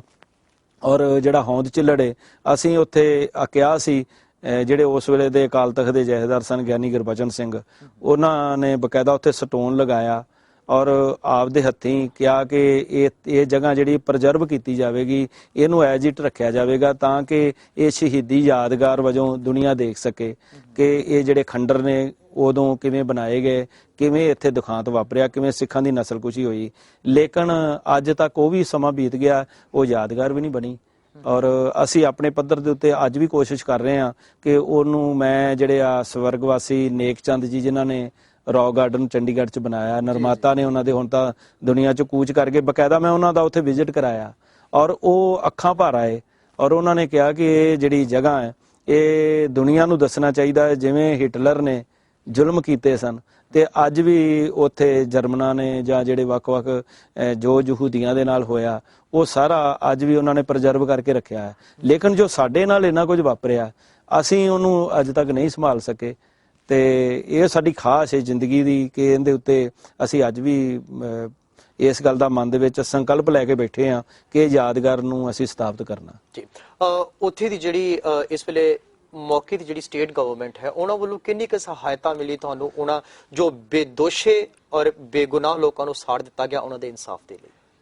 ਉਹਨਾਂ ਨੇ ਸਿਰਫ ਇੰਨਾ ਕਿ ਟੀਪੀ ਗਰਗ ਜਿਹੜੇ ਰਿਟਾਇਰਡ ਜਸਟਿਸ ਨੇ, ਜਿਨ੍ਹਾਂ ਨੂੰ ਕਮਿਸ਼ਨ ਦਾ ਮੁਖੀ ਬਣਾਇਆ ਗਿਆ ਸੀ, ਉਹਨਾਂ ਨੇ ਕੁਝ ਸਿਫਾਰਿਸ਼ਾਂ ਕੀਤੀਆਂ ਸਨ ਕਿ ਪੀੜਤ ਪਰਿਵਾਰਾਂ ਨੂੰ ਤੁਸੀਂ ਜਿਹੜੀ ਮੁਆਵਜ਼ਾ ਦਿਓ, ਤੇ ਉਹ ਇੱਕ ਸਿਫਾਰਿਸ਼ਾਂ ਜਿਹੜੀਆਂ ਹਰਿਆਣਾ ਸਰਕਾਰ ਵੀ ਦੂਜੀਆਂ ਸਰਕਾਰਾਂ ਵਾਂਗ ਲਾਰਾ ਲੱਪਾ ਲਾ ਰਹੀ ਹੈ, ਲੇਕਿਨ ਅਜੇ ਤੱਕ ਪੀੜਤ ਪਰਿਵਾਰਾਂ ਨੂੰ ਕੋਈ ਸਹਾਇਤਾ ਨਹੀਂ ਮਿਲੀ। ਤੇ ਜਿਹੜੀ ਬਕਾਇਦਾ ਉਸ ਦੀ ਇਨਵੈਸਟੀਗੇਸ਼ਨ ਹੈ, ਉਹ ਅਜੇ ਵੀ ਬੜੀ ਸੁਸਤ ਢੰਗ ਦੇ ਨਾਲ ਚੱਲ ਰਹੀ ਹੈ। ਤੇ ਇਹ ਹਰਿਆਣਾ ਸਰਕਾਰ ਹੋਵੇ ਜਾਂ ਕਿਸੇ ਵੀ ਸਟੇਟ ਦੀ ਸਰਕਾਰ ਹੋਵੇ, ਜੋ ਕੇਂਦਰ ਦੀਆਂ ਪਾਲਿਸੀਆਂ ਨੇ ਉਹਨਾਂ ਨੂੰ ਸਟੇਟਾਂ ਦੇ ਵਿੱਚ ਲਾਗੂ ਕਰਦੇ ਆ। ਕੇਂਦਰ ਦੀ ਆਪਣੀ ਪਾਲਿਸੀ ਹੈ ਕਿ ਸਿੱਖਾਂ ਨੂੰ ਇਨਸਾਫ ਨਹੀਂ ਦੇਣਾ। ਇਸੇ ਕਰਕੇ ਅਸੀਂ ਆਪਣੀ ਇਹ ਗੱਲ ਨੂੰ ਲੈ ਕੇ ਅੱਗੇ ਯੂਨਾਈਟਿਡ ਨੇਸ਼ਨ ਦੇ ਵਿੱਚ ਗਏ ਆ। 1 ਨਵੰਬਰ 2013 ਨੂੰ ਅਸੀਂ ਬਕਾਇਦਾ ਯੂਨਾਈਟਿਡ ਨੇਸ਼ਨ ਦੇ ਵਿੱਚ ਕੇਸ ਪਾ ਦਿੱਤਾ। ਸੋ ਸਾਨੂੰ ਇੰਡੀਆ ਦੀ ਨਿਆਂਪਾਲਿਕਾ ਤੋਂ ਹੁਣ ਇਨਸਾਫ ਮਿਲਣ ਦੀ ਕੋਈ ਆਸ ਨਹੀਂ ਰਹੀ। ਇਸੇ ਕਰਕੇ ਸਿੱਖਸ ਫਾਰ ਜਸਟਿਸ ਜਿਹੜੀ ਮਨੁੱਖੀ ਅਧਿਕਾਰ ਸੰਸਥਾ, ਉਹਨਾਂ ਦੇ ਨਾਲ ਮਿਲ ਕੇ ਅਸੀਂ ਅੱਗੇ ਇਹ ਲੜਾਈ ਜਿਹੜੀ ਹੈ ਹੁਣ ਲੜ ਰਹੇ ਹਾਂ ਔਰ ਉਹਦੇ ਵਿੱਚੋਂ ਅਸੀਂ ਇਨਸਾਫ ਵਾਸਤੇ ਸਾਡੀ ਜਦੋਜਹਿਦ ਜਾਰੀ ਹੈ। ਜੀ, ਕਰਨੈਲ ਸਿੰਘ ਜੀ, ਗੱਲ ਕਰੀਏ ਜੇਕਰ ਸਿਆਸੀ ਮੁੱਦਿਆਂ ਦੀ, ਪੰਥਕ ਮੁੱਦਿਆਂ ਦੀ, ਜਦੋਂ ਵੀ ਕੋਈ ਪੰਥਕ ਮੁੱਦਾ ਉੱਠਦਾ ਹੈ, ਉਸ ਵੇਲੇ ਫੈਡਰੇਸ਼ਨ, ਪੰਜ ਪ੍ਰਧਾਨੀ, SGPC, ਸੰਤ ਸਮਾਜ, ਸਾਰਿਆਂ ਨੂੰ ਇਕੱਠਾ ਕਰਕੇ ਕੋਈ ਨਾ ਕੋਈ ਫੈਸਲਿਆਂ ਦੇ ਉੱਪਰ ਪਹੁੰਚਿਆ ਜਾਂਦਾ ਹੈ। ਉਸ ਵੇਲੇ ਤੁਹਾਡੀ ਸ਼ਮੂਲੀਅਤ ਜਿਹੜੀ ਆ ਬੜੀ ਅਹਿਮ ਹੁੰਦੀ ਹੈ। ਪਰ ਕਿਤੇ ਨਾ ਕਿਤੇ ਜਦੋਂ ਕੋਈ ਅਜਿਹੀਆਂ ਘਟਨਾਵਾਂ ਹੁੰਦੀਆਂ ਨੇ ਜਿਹਨੂੰ ਲੈ ਕੇ ਸਮਾਜ ਦੇ ਵਿੱਚ ਤੇ ਪੰਥ ਦੇ ਵਿੱਚ ਬਹੁਤ ਜਿਹੜਾ ਵਖੇਮਾ ਪੈਦਾ ਹੋ ਜਾਂਦਾ ਹੈ, ਉੱਥੇ ਕਿਤੇ ਨਾ ਕਿਤੇ ਇਹ ਲੱਗਦਾ ਹੈ ਸਾਨੂੰ ਕਿ ਪੰਜ ਪ੍ਰਧਾਨੀ ਜਾਂ SGPC ਵੱਲੋਂ ਫੈਡਰੇਸ਼ਨ ਨੂੰ ਨਜ਼ਰਅੰਦਾਜ਼ ਕਰ ਦਿੱਤਾ ਜਾਂਦਾ ਹੈ। ਕੀ ਕਹਿਣਾ ਚਾਹੋਗੇ? ਦੇਖੋ, ਤੁਸੀਂ ਗੱਲ ਕੀਤੀ ਹੈ, ਮੈਂ ਤਾਜ਼ਾ ਉਦਾਹਰਨ ਦੇ ਦਿੰਦਾ ਕਿ ਸਰਬੱਤ ਖਾਲਸਾ ਸੀ, 10 ਨਵੰਬਰ ਨੂੰ ਬੁਲਾਇਆ ਗਿਆ ਔਰ ਬੁਲਾਉਣ ਵਾਲੇ ਪ੍ਰਬੰਧਕਾਂ ਦੇ ਵਿੱਚ ਅਸੀਂ ਮੁਖੀ ਸਾਂ ਕਿ ਅਸੀਂ ਚਾਹੁੰਦੇ ਸਾਂ, ਬੜੇ ਦੇਰ ਤੋਂ ਮੇਰੀ ਮਨ ਦੀ ਖਾਹਿਸ਼ ਸੀ ਕਿ ਸਰਬੱਤ ਖਾਲਸਾ ਹੋਣਾ ਚਾਹੀਦਾ। ਸਰਬੱਤ ਖਾਲਸੇ ਦੇ ਵਿੱਚ ਅਸੀਂ ਨਵੇਂ ਨਰੋਏ ਫੈਸਲੇ ਲਈਏ, ਕੌਮ ਦੇ ਭਵਿੱਖ ਬਾਰੇ ਅਸਾਰੂ ਸੋਚ ਬਣਾਈਏ ਔਰ ਕੌਮ ਦੀ ਜਿਹੜੀ ਤਮੰਨਾ ਹੈ ਉਹ ਉਸ ਨੂੰ ਲਾਗੂ ਕੀਤਾ ਜਾਵੇ।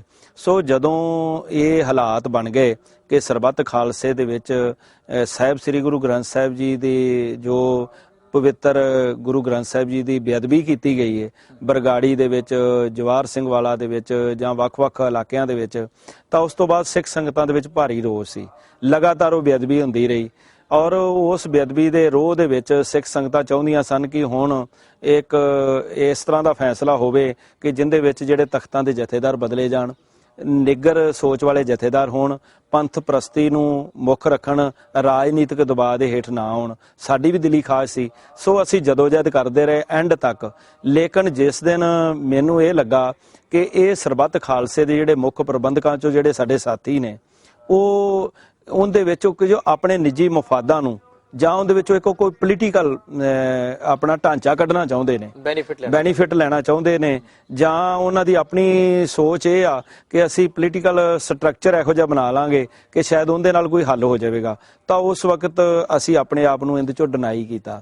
ਫਿਰ ਵੀ ਅਸੀਂ ਸਰਬੱਤ ਖਾਲਸੇ ਦੇ ਵਿੱਚ ਇਹ ਕਹਿ ਕੇ ਕਿ ਅਸੀਂ ਸੰਗਤ ਰੂਪ ਦੇ ਵਿੱਚ ਇਹਦੇ ਵਿੱਚ ਸ਼ਾਮਲ ਹੋਵਾਂਗੇ ਤੇ ਪ੍ਰਬੰਧਕਾਂ ਦੇ ਸਾਹਮਣੇ ਅਸੀਂ ਕੁਝ ਆਪਣੀਆਂ ਮੰਗਾਂ ਜਿਹੜੀਆਂ ਰੱਖੀਆਂ, ਉਹਦੇ ਵਿੱਚੋਂ 5 ਸੂਤਰੀ ਇੱਕ ਮਤਾ ਸੀ ਜਿਹੜਾ ਕਿ 6 ਫਾਰ ਜਸਟਿਸ ਦੇ ਨਾਲ ਜਿਹੜੇ ਐਡਵੋਕੇਟ ਅਟਾਰਨੀ ਹੈਗੇ ਨੇ ਗੁਰਪਤਵੰਤ ਸਿੰਘ ਪੰਨੂ, ਅਵਤਾਰ ਸਿੰਘ ਪੰਨੂ ਔਰ ਉਹਨਾਂ ਦੇ तमाम ਜਿਹੜੇ ਸਾਥੀ ਨੇ, ਉਹਨਾਂ ਸਾਰਿਆਂ ਨਾਲ ਵਿਚਾਰ ਵਟਾਂਦਰਾ ਕਰਕੇ ਉਹਨਾਂ ਨੇ ਅਮਰੀਕਾ ਤੋਂ ਸਾਨੂੰ ਭੇਜਿਆ। ਉਹ ਮਤੇ ਜਿਹੜੇ ਆ ਮੈਂ ਇਹਨਾਂ ਨਾਲ ਸਾਂਝੇ ਕੀਤੇ, ਮਾਨ ਸਾਹਿਬ ਤੱਕ, ਭਾਈ ਮੋਹਕਮ ਸਿੰਘ ਤੱਕ, ਗੁਰਦੀਪ ਸਿੰਘ ਬਠਿੰਡਾ ਤੱਕ, ਕਿ ਇਹਨਾਂ ਨੂੰ ਮੈਂ ਗੱਲ ਕਹੀ ਕਿ ਇਹਦੇ ਵਿੱਚ ਇੱਕ ਤਾਂ ਕੌਮ ਦੀ ਆਜ਼ਾਦੀ ਦੀ ਗੱਲ ਬੜੀ ਸਾਫ਼ ਤੇ ਸਪਸ਼ਟ ਹੋਣੀ ਚਾਹੀਦੀ ਹੈ। ਇੱਕ ਜਿਹੜਾ ਭੰਬਲ ਭੂਸਾ ਕ੍ਰੀਏਟ ਕੀਤਾ ਜਾ ਰਿਹਾ, ਇੱਕ ਡਰਾਵੇ ਦੇ ਰੂਪ ਵਿੱਚ ਪੇਸ਼ ਕੀਤਾ ਜਾਂਦਾ ਜਦੋਂ ਆਜ਼ਾਦੀ ਦੀ ਅਸੀਂ ਗੱਲ ਕਰਦੇ ਹਾਂ, ਉਹ ਬਿਲਕੁਲ ਕਲੀਅਰ ਹੋਣੀ ਚਾਹੀਦੀ ਹੈ। ਦੂਸਰਾ, ਇਹਦੇ ਵਿੱਚ ਸਾਨੂੰ ਸਭ ਤੋਂ ਵੱਡੀ ਪ੍ਰੋਬਲਮ ਆ ਰਹੀ ਹੈ ਕਿ ਗੁਰੂ ਗ੍ਰੰਥ ਸਾਹਿਬ ਜੀ ਦੇ ਜਿਹੜੀ ਬੇਅਦਬੀ ਹੋ ਰਹੀ ਹੈ, ਇਹਦੇ ਪ੍ਰਤੀ ਅਸੀਂ ਆਪ ਚੰਗੇ ਢੰਗ ਨਾਲ ਸੁਚੇਤ ਹੋਈਏ ਕਿ ਸਾਰੀ ਗੱਲ ਅਸੀਂ ਸਰਕਾਰਾਂ ਦੇ ਉੱਤੇ ਨਾ ਸੁੱਟ ਦਈਏ। ਇਸੇ ਤਰ੍ਹਾਂ ਜਿਹੜੇ ਤਖਤਾਂ ਦੇ ਜਥੇਦਾਰ ਨੇ, ਉਹਨਾਂ ਦੇ ਬਦਲਣ ਵਾਸਤੇ ਆਪਾਂ ਨੂੰ ਇੱਕ ਸੋਚ ਬਣਾਉਣੀ ਚਾਹੀਦੀ ਹੈ। ਸੋ ਜਿਹੜੇ ਜਥੇਦਾਰ ਸਨ, ਉਹਨਾਂ ਜਥੇਦਾਰਾਂ ਦੇ ਵਿੱਚੋਂ ਅਸੀਂ ਚਾਹੁੰਦੇ ਸਾਂ ਕਿ ਜੋ ਬਾਦਲ ਅਕਾਲੀ ਦਲ ਜਿਸ ਢੰਗ ਦੇ ਨਾਲ ਸ਼੍ਰੋਮਣੀ ਗੁਰਦੁਆਰਾ ਪ੍ਰਬੰਧਕ ਕਮੇਟੀ ਦੇ ਵਿੱਚ ਦਖਲਅੰਦਾਜ਼ੀ ਦੇ ਉਹਨਾਂ ਤੇ ਦੋਸ਼ ਲੱਗਦੇ ਆ, ਕਿ ਉਹੋ ਹੀ ਢੰਗ ਤਰੀਕਾ ਜੇ ਅਸੀਂ ਵਰਤਾਂਗੇ ਤੇ ਸਾਡਾ ਤੇ ਉਹਨਾਂ ਦੇ ਵਿੱਚ ਕੋਈ ਫਰਕ ਨਹੀਂ ਹੋਵੇਗਾ। ਫਿਰ ਲੋਕ ਇਹ ਕਹਿਣਗੇ ਕਿ ਉਹਨਾਂ ਨੇ ਜੋ ਕੀਤਾ ਉਹ ਤੁਸੀਂ ਕਰ ਦਿੱਤਾ। ਸੋ ਇਹ ਸਾਰੀਆਂ ਗੱਲਾਂ ਬਾਤਾਂ 9 ਤਰੀਕ 11 ਵਜੇ ਤੱਕ, ਜਿੰਦੇ ਵਿੱਚ ਅਮਰੀਕਾ ਤੋਂ ਕੋਈ ਸਿੰਘ ਆਏ ਸਨ, ਉਹਨਾਂ ਦੀ ਹਾਜ਼ਰੀ ਦੇ ਵਿੱਚ ਮੇਰੀ ਇਹਨਾਂ ਨਾਲ ਮੀਟਿੰਗ ਚੱਲਦੀ ਰਹੀ, ਸਰਦਾਰ ਗੁਰਦੀਪ ਸਿੰਘ ਬਠਿੰਡਾ ਨਾਲ, ਪ੍ਰੋਫੈਸਰ ਮਹਿੰਦਰਪਾਲ ਸਿੰਘ ਨਾਲ, ਤੇ ਬਾਹਰੋਂ ਜਿਹੜੇ ਵੀਰ ਆਏ ਸਨ। ਲੇਕਿਨ ਇਹ ਕਿਸੇ ਗੱਲ ਦੇ ਉੱਤੇ ਵੀ ਨਹੀਂ ਆਏ, ਤਾਂ ਫਿਰ ਅਸੀਂ ਉਹਦੇ ਵਿੱਚੋਂ ਸਟੇਜ ਤੇ ਨਾ ਜਾਣ ਦਾ ਫੈਸਲਾ ਕਰ ਲਿਆ ਤੇ ਅਸੀਂ ਕਿਹਾ ਕਿ ਅਸੀਂ ਸੰਗਤ ਰੂਪ ਦੇ ਵਿੱਚ ਇਹਦੇ ਵਿੱਚ ਸਮੂਲੀਅਤ ਕਰਾਂਗੇ। ਤਾਂ ਸਰਬੱਤ ਖਾਲਸਾ ਹੋਇਆ, ਅਸੀਂ ਬਾਹਰ ਲੰਗਰ ਲਾਏ ਸੰਗਤਾਂ ਵਾਸਤੇ, ਜੋ ਅਸੀਂ ਕਰ ਸਕਦੇ ਸਾਂ। ਪਰਚੇ ਜਿਹੜੇ ਸਨ, ਜਿਹੜੀਆਂ 5 ਸਾਡੀਆਂ ਮੇਨ ਮੰਗਾਂ ਸਨ, ਉਹਨਾਂ ਨੂੰ ਲੈ ਕੇ ਅਸੀਂ ਉਹ ਪਰਚੇ ਸੰਗਤ ਦੇ ਵਿੱਚ ਵੱਡੀ ਪੱਧਰ ਦੇ ਉੱਤੇ ਵੰਡ ਦਿੱਤੇ। ਲੇਕਿਨ ਸਰਬੱਤ ਖਾਲਸਾ ਹੋਇਆ ਤੁਹਾਡੇ ਸਾਹਮਣੇ ਆ, ਉਹਦੇ ਵਿੱਚੋਂ ਇੱਕੋ ਹੀ ਫੈਸਲਾ ਕੌਮ ਨੇ ਪ੍ਰਵਾਨ ਕੀਤਾ ਕਿ ਭਾਈ ਜਗਤਾਰ ਸਿੰਘ ਹਵਾਰਾ ਨੂੰ ਸ੍ਰੀ ਅਕਾਲ ਤਖਤ ਸਾਹਿਬ ਦਾ ਜਥੇਦਾਰ ਨਿਯੁਕਤ ਕੀਤਾ ਗਿਆ। ਉਸ ਦਿਨ ਵੀ ਲੱਖਾਂ ਦੇ ਇਕੱਠ ਨੇ। ਜਦੋਂ ਭਾਈ ਜਗਤਾਰ ਸਿੰਘ ਹਵਾਰਾ ਦਾ ਨਾਮ ਆਇਆ ਤੇ ਮੀਡੀਆ ਦੇ ਵਿੱਚ ਤੁਸੀਂ ਸਾਰਿਆਂ ਲੋਕਾਂ ਨੇ ਦੇਖਿਆ, ਕੌਮ ਨੇ ਵੀ ਦੇਖਿਆ, ਤਾਂ ਉਹ ਇਸ ਵੇਲੇ ਜਕਾਰਿਆਂ ਦੀ ਗੂੰਜ ਦੇ ਵਿੱਚ ਉਹਨੂੰ ਪ੍ਰਵਾਨਗੀ ਦਿੱਤੀ ਗਈ। ਲੇਕਿਨ ਜਿਹੜੇ ਬਾਕੀ ਫੈਸਲੇ ਹੋਏ ਨੇ, ਮੈਂ ਉਹਨਾਂ ਦੇ ਉੱਤੇ ਕੋਈ ਕਿੰਤੂ ਪਰੰਤੂ ਨਹੀਂ ਕਰਨਾ ਚਾਹੁੰਦਾ, ਲੇਕਿਨ ਉਹਨਾਂ ਫੈਸਲਿਆਂ ਨੂੰ ਦਿਲ ਤੋਂ ਪ੍ਰਵਾਨ ਨਹੀਂ ਕੀਤਾ ਗਿਆ ਕੌਮ ਵੱਲੋਂ। ਇਸੇ ਕਰਕੇ ਅਸੀਂ ਇਹ ਗੱਲ ਕਹੀ ਸੀ ਕਿ ਸਰਬੱਤ ਖਾਲਸਾ ਤਿਆਰੀ ਵਜੋਂ ਰੱਖਿਆ ਜਾਵੇ, ਕਿ ਇਹਨੂੰ ਇੱਕ ਸਰਬੱਤ ਖਾਲਸਾ ਦਾ ਤਿਆਰੀ ਸਮਾਗਮ ਨਾਮ ਦੇ ਦਿੱਤਾ ਜਾਵੇ ਤੇ 13 ਅਪ੍ਰੈਲ 2016 ਦੇ ਵਿੱਚ ਦੁਬਾਰਾ ਸਰਬੱਤ ਖਾਲਸਾ ਬੁਲਾਇਆ ਜਾਵੇ। ਸੋ ਦੁਬਾਰਾ ਹੁਣ ਸਰਬੱਤ ਖਾਲਸਾ ਜਿਹੜਾ ਹੋਣ ਦੀ ਸੰਭਾਵਨਾ ਹੈ, ਉਹ ਕਦੋਂ ਹੁੰਦਾ, ਲੇਕਿਨ ਅਸੀਂ ਤਾਂ 13 ਅਪ੍ਰੈਲ 2016 ਦੀ ਗੱਲ ਕਰ ਰਹੇ ਹਾਂ। ਭਾਈ ਜਗਤਾਰ ਸਿੰਘ ਹਵਾਰਾ ਨੂੰ ਮੈਂ ਜੇਲ੍ਹ ਦੇ ਵਿੱਚ ਮਿਲ ਕੇ ਆਇਆ, ਆਪਣੇ ਜੇਲ੍ਹ 'ਚ ਗਿਆ ਸੀ, ਉੱਥੇ ਮੁਲਾਕਾਤ ਨਹੀਂ ਹੋ ਸਕੀ। ਪਟਿਆਲਾ ਹਾਊਸ ਜਿੱਦਣ ਉਹਨਾਂ ਦੀ ਤਰੀਕ ਸੀ, ਉੱਥੇ ਜਾ ਕੇ ਉਹਨਾਂ ਨੂੰ ਮੈਂ ਮਿਲਿਆ, ਉਹਨਾਂ ਦੇ ਸਾਹਮਣੇ ਸਾਰੇ ਮਸਲੇ ਰੱਖੇ। ਤਾਂ ਭਾਈ ਜਗਤਾਰ ਸਿੰਘ ਹਵਾਰਾ ਨੇ ਇੱਕੋ ਗੱਲ ਕਹੀ ਕਿ ਜਥੇਦਾਰ ਵਜੋਂ ਮੇਰੀ ਨਿਯੁਕਤੀ ਹੋਣੀ ਨਾ ਹੋਣੀ ਇਹ ਕੋਈ ਅਹਿਮੀਅਤ ਨਹੀਂ ਰੱਖਦੀ, ਜਿੰਨੀ ਦੇਰ ਤੱਕ ਜਿਹੜੀ ਮੇਰੀ ਦਿਲ ਦੀ ਤਮੰਨਾ ਮੈਂ ਐਜ ਏ ਜਥੇਦਾਰ ਉਹਨਾਂ ਨੂੰ ਕਿਵੇਂ ਪੂਰੀ ਕਰਾਂ। ਉਹ ਸਭ ਤੋਂ ਵੱਡੀ ਗੱਲ ਇਹ ਕਿ ਕੌਮ ਦੇ ਵਿੱਚ ਏਕਤਾ ਹੋਵੇ, ਜਿਹੜੀਆਂ ਧਿਰਾਂ ਅਲੱਗ-ਅਲੱਗ ਇੱਕ ਸੋਚਦੀਆਂ ਨੇ ਉਹਨਾਂ ਨੂੰ ਇਕੱਠਿਆਂ ਕੀਤਾ ਜਾਵੇ, ਔਰ ਮੇਰੀ ਚੜ੍ਹਦੀ ਕਲਾ ਪੰਥ ਦੀ ਚੜ੍ਹਦੀ ਕਲਾ ਦੇ ਵਿੱਚ ਹੀ ਹੈ। ਜੇ ਪੰਥ ਦੀ ਚੜ੍ਹਦੀ ਕਲਾ ਹੋਵੇਗੀ ਤੇ ਮੇਰੀ ਚੜ੍ਹਦੀ ਕਲਾ ਹੋਵੇਗੀ। ਔਰ ਉਹਨਾਂ ਨੇ ਕਿਹਾ ਕਿ ਪਿੰਡਾਂ ਦੇ ਵਿੱਚ ਪਹਿਰੇਦਾਰ ਕਮੇਟੀਆਂ ਤੇ ਜਿਹੜਾ ਸੀਸੀਟੀਵੀ ਕੈਮਰੇ ਲਗਾਉਣ ਦਾ ਹੁਣ ਆਪਾਂ ਫੈਸਲਾ ਕੀਤਾ। ਅਸੀਂ ਬਰਗਾੜੀ ਤੋਂ, ਬਾਈਬਲ ਕਲਾ ਤੋਂ, ਜਵਾਹਰ ਸਿੰਘ ਵਾਲਾ ਤੋਂ ਹੀ ਉਹ ਸ਼ੁਰੂਆਤ ਕਰ ਦਿੱਤੀ 1 ਜਨਵਰੀ ਨੂੰ। 6 ਫਾਰ ਜਸਟਿਸ ਉਹਦੇ ਵਾਸਤੇ ਪਿੰਡਾਂ ਦੇ ਵਿੱਚ ਸੀਸੀਟੀਵੀ ਕੈਮਰੇ ਦੇ ਯੂਨਿਟ ਜਿਹੜੇ ਫ੍ਰੀ ਲਗਾ ਰਹੇ ਆ, ਔਰ ਉਹਦੇ ਉੱਪਰ ਇੱਕ ਯੂਨਿਟ ਦੇ ਉੱਪਰ 20 ਤੋਂ 25,000 ਰੁਪਏ ਦਾ ਖਰਚਾ, ਤੇ ਉਹ ਸਾਰਾ 6 ਫਾਰ ਜਸਟਿਸ ਵੱਲੋਂ ਡਾਇਰੈਕਟ ਪਿੰਡਾਂ ਦੇ ਵਿੱਚ ਉਹ ਕੈਮਰੇ ਲਵਾ ਕੇ ਕੀਤਾ ਜਾਂਦਾ। ਔਰ ਨਾਲ ਅਸੀਂ ਪਹਿਰੇਦਾਰ ਕਮੇਟੀਆਂ ਬਣਾ ਰਹੇ ਹਾਂ, ਜਿਹੜੀਆਂ 5 ਮੈਂਬਰੀ ਵੀ ਪਹਿਰੇਦਾਰ ਕਮੇਟੀਆਂ ਨੇ, ਉਹਨਾਂ ਕਮੇਟੀਆਂ ਦੇ ਵਿੱਚ ਅਸੀਂ ਸਾਰਾ ਆਪਣਾ ਕਰਾਂਗੇ।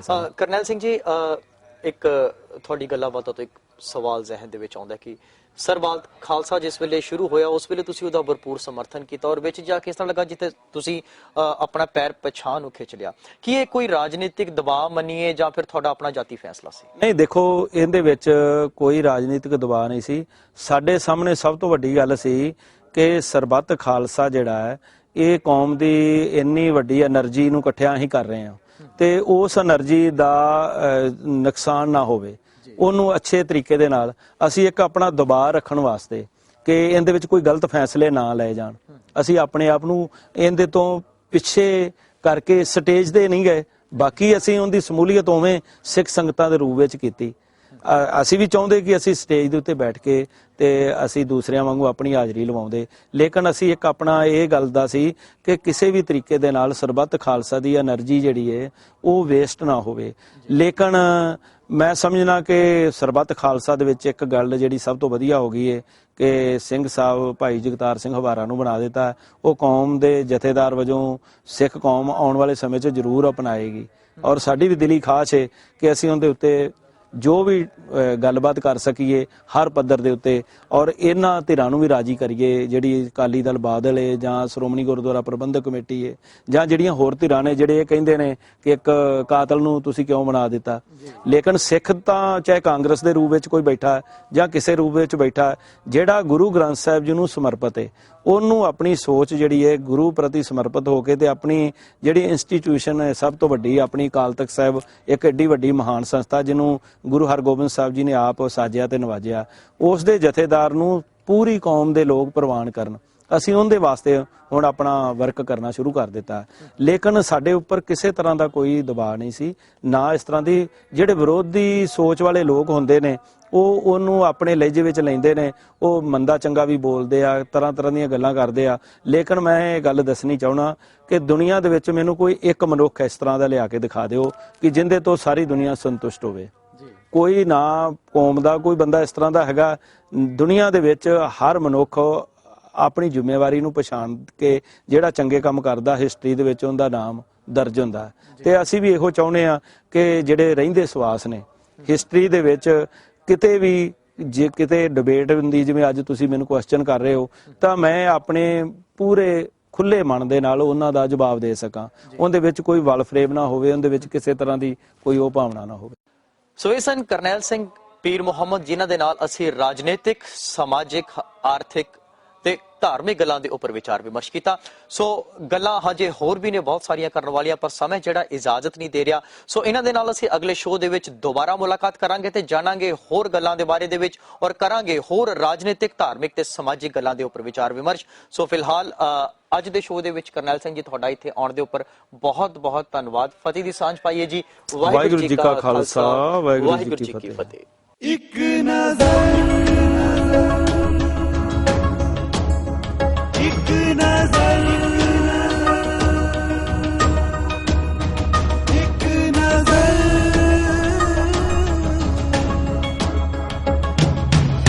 ਸਤਿ ਸ਼੍ਰੀ ਅਕਾਲ ਦਰਸ਼ਕੋ, ਮੈਂ ਹਾਂ ਤੁਹਾਡਾ ਆਪਣਾ ਐਂਕਰ ਸਤਿੰਦਰ ਸਿੰਘ ਮੀਰਥਲ। ਤੁਸੀਂ ਦੇਖ ਰਹੇ ਹੋ TV 84 ਤੇ ਤੁਹਾਡਾ ਆਪਣਾ ਮਨਪਸੰਦ ਪ੍ਰੋਗਰਾਮ ਇੱਕ ਨਜ਼ਰ।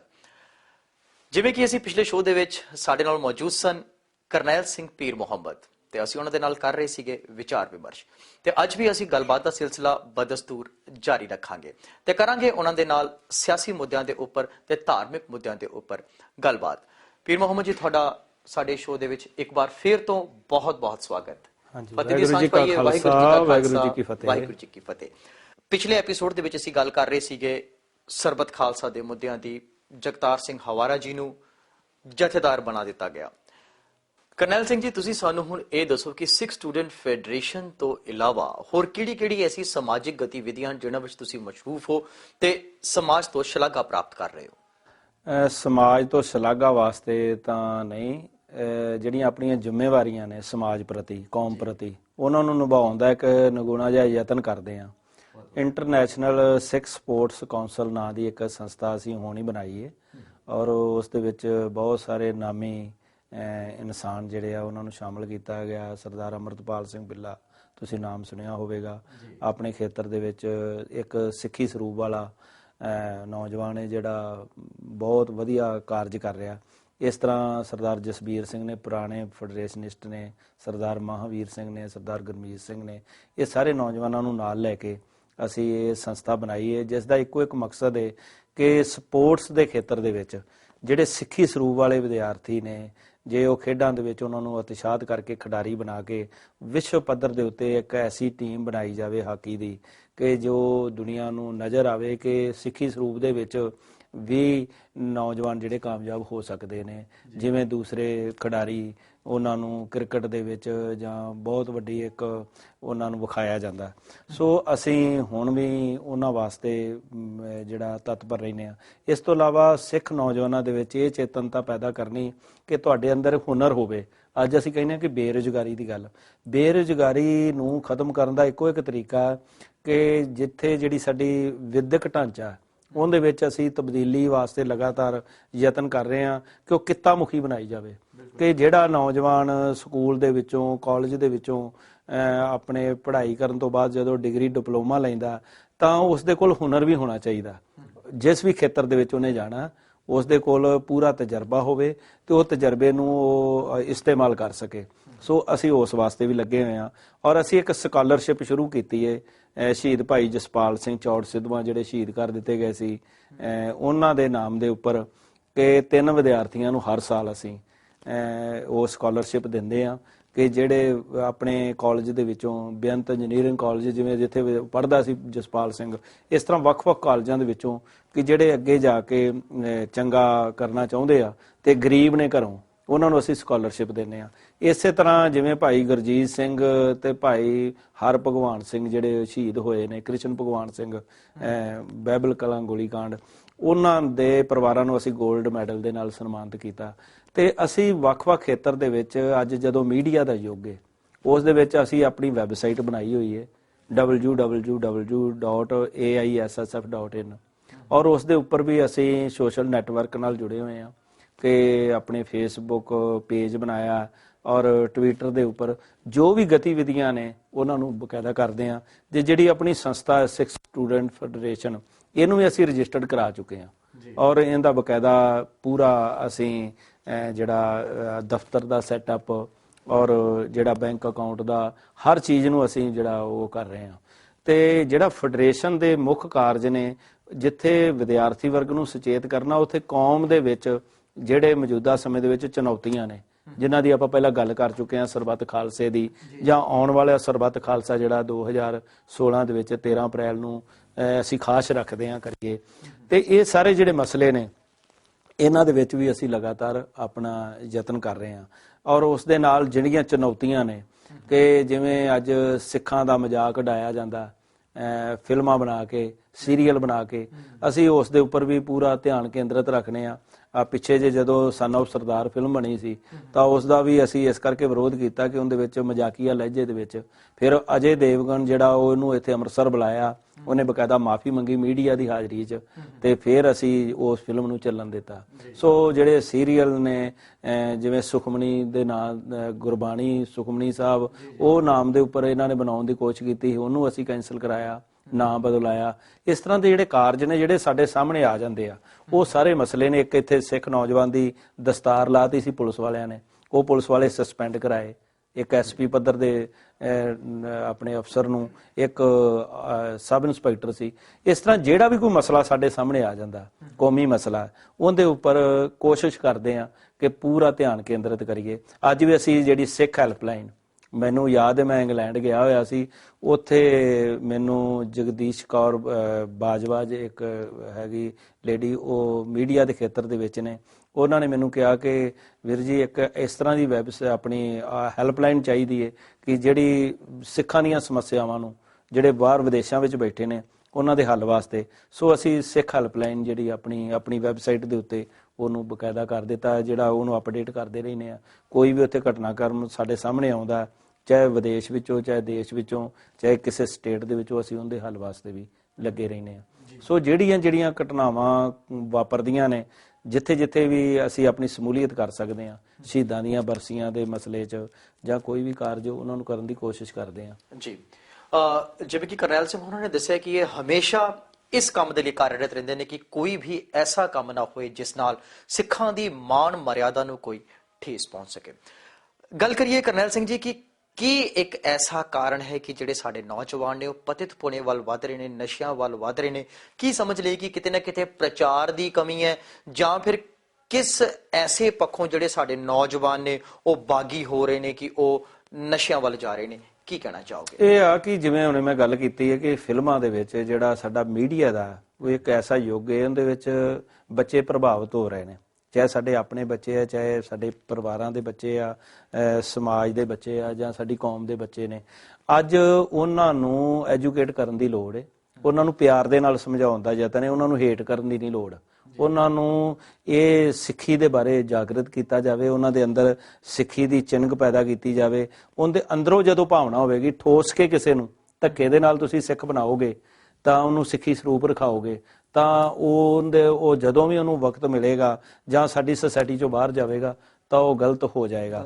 ਸੋ ਅਸੀਂ ਉਹਨਾਂ ਨੂੰ ਆਪਣੇ ਸਿੱਖੀ ਸਿਧਾਂਤਾਂ ਪ੍ਰਤੀ, ਸਿੱਖੀ ਸੋਚ ਪ੍ਰਤੀ ਪਿਆਰ ਦੇ ਨਾਲ, ਸਤਿਕਾਰ ਦੇ ਨਾਲ ਉਹਨਾਂ ਨੂੰ ਇਹ ਗੱਲ ਸਮਝਾਉਣ ਦਾ ਯਤਨ ਕਰੀਏ ਕਿ ਸਾਡੇ ਛੋਟੇ ਸਾਹਿਬਜ਼ਾਦੇ, ਵੱਡੇ ਸਾਹਿਬਜ਼ਾਦੇ, ਬਾਬਾ ਬੰਦਾ ਸਿੰਘ ਬਹਾਦਰ, ਭਾਈ ਤਾਰੂ ਸਿੰਘ, ਭਾਈ ਮਤੀ ਦਾਸ, ਭਾਈ ਸਤੀ ਦਾਸ, ਸਾਡੇ ਸਾਰੇ ਗੁਰੂ ਸਾਹਿਬਾਨ ਔਰ ਸਾਡੇ ਪਿਆਰੇ ਗੁਰਸਿੱਖ ਜਿਨ੍ਹਾਂ ਨੇ ਸ਼ਹਾਦਤਾਂ ਦਿੱਤੀਆਂ, ਸਾਰਿਆਂ ਨੇ ਆਪਣੇ ਸਿੱਖੀ ਸਰੂਪ ਨੂੰ ਸੰਭਾਲਿਆ ਤੇ ਅਸੀਂ ਵੀ ਸੰਭਾਲਣ ਦਾ ਯਤਨ ਕਰੀਏ।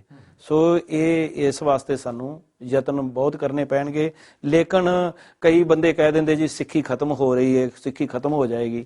ਉਹਨਾਂ ਨੂੰ ਭੁਲੇਖਾ ਹੈ, ਸਿੱਖੀ ਕੁਆਲਿਟੀ ਦਾ ਨਾਮ ਹੈ, ਕੁਆਂਟੀਟੀ ਦਾ ਨਾਮ ਨਹੀਂਗਾ।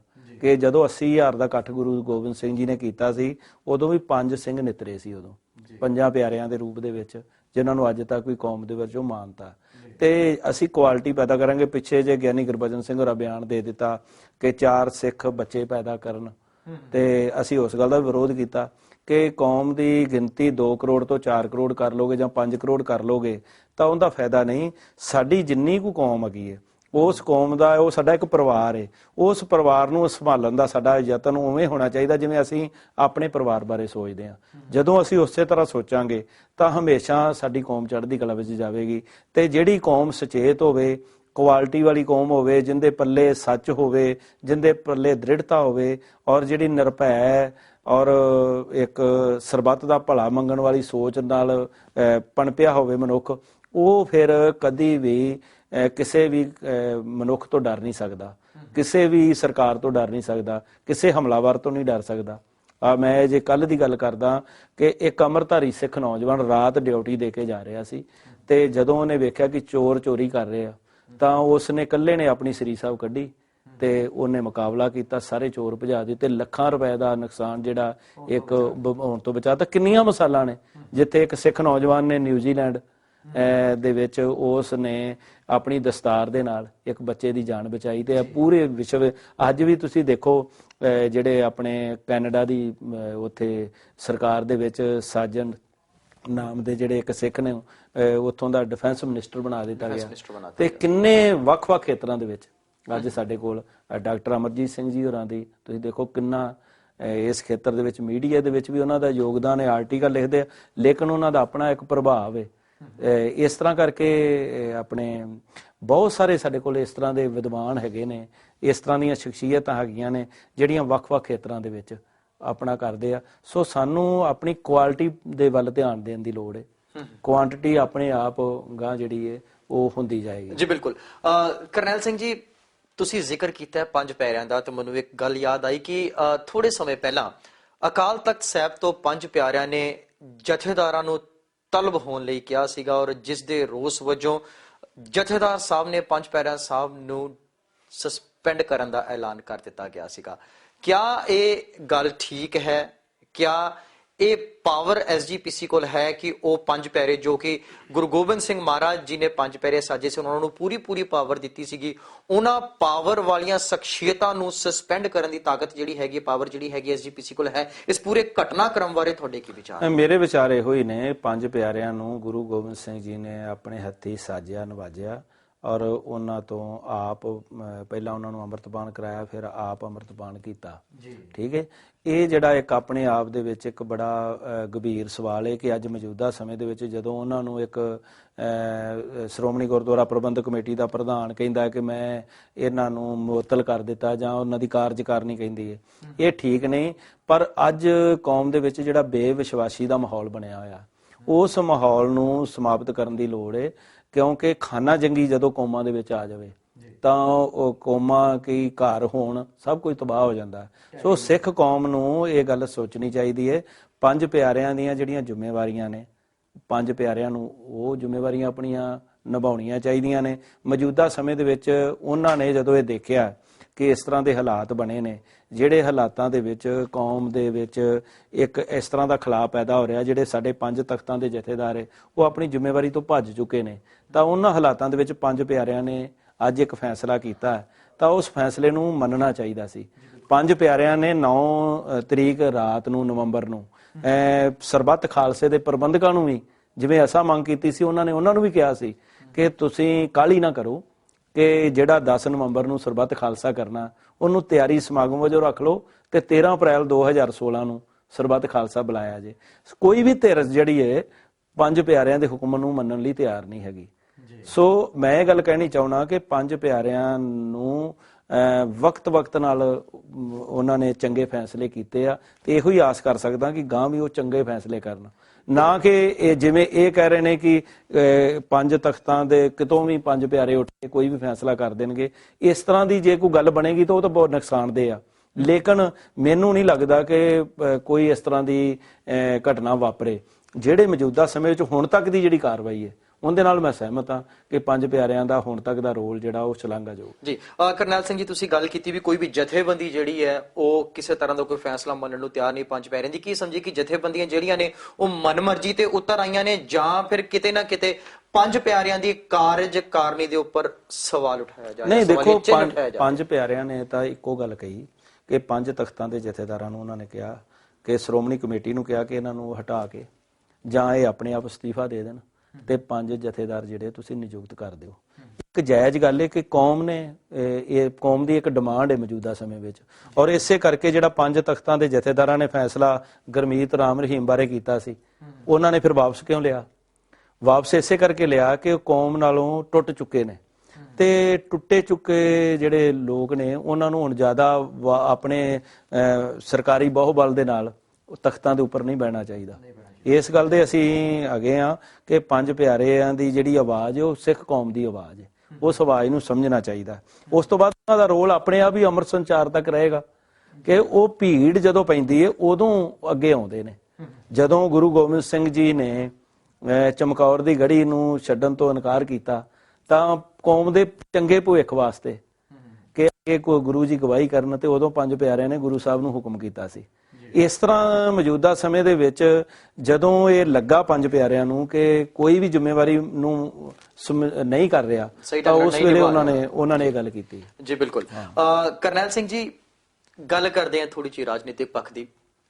ਧਰਮ ਦੇ ਵਿੱਚ ਰਾਜਨੀਤੀ ਦੀ ਕਿੰਨੀ ਕੁ ਜਗ੍ਹਾ ਹੈ, ਜਾਂ ਇਸ ਸਪਸ਼ਟ ਤੌਰ ਤੇ ਕਹਿ ਲਈਏ ਵੀ ਧਰਮ ਦੇ ਵਿੱਚ ਰਾਜਨੀਤੀ ਕਿੰਨੀ ਕੁ ਜਾਇਜ਼ ਹੈ? ਕੀ ਕਹਿਣਾ ਚਾਹੋਗੇ? ਇਹ ਤਾਂ ਦੇਖੋ ਜੀ, ਰਾਜ ਬਿਨਾ ਨਾ ਧਰਮ ਚਲੇ ਹੈ, ਧਰਮ ਬਿਨਾ ਸਭ ਦਲੇ ਮਿਲੇ ਹੈ। ਠੀਕ ਹੈ ਨਾ, ਰਾਜ ਤੋਂ ਬਿਨਾ ਧਰਮ ਨਹੀਂ ਚੱਲਦਾ। ਠੀਕ ਹੈ ਜੀ। ਕਿਉਂਕਿ ਧਰਮ ਦਾ ਪ੍ਰਭਾਵ ਜਿਹੜਾ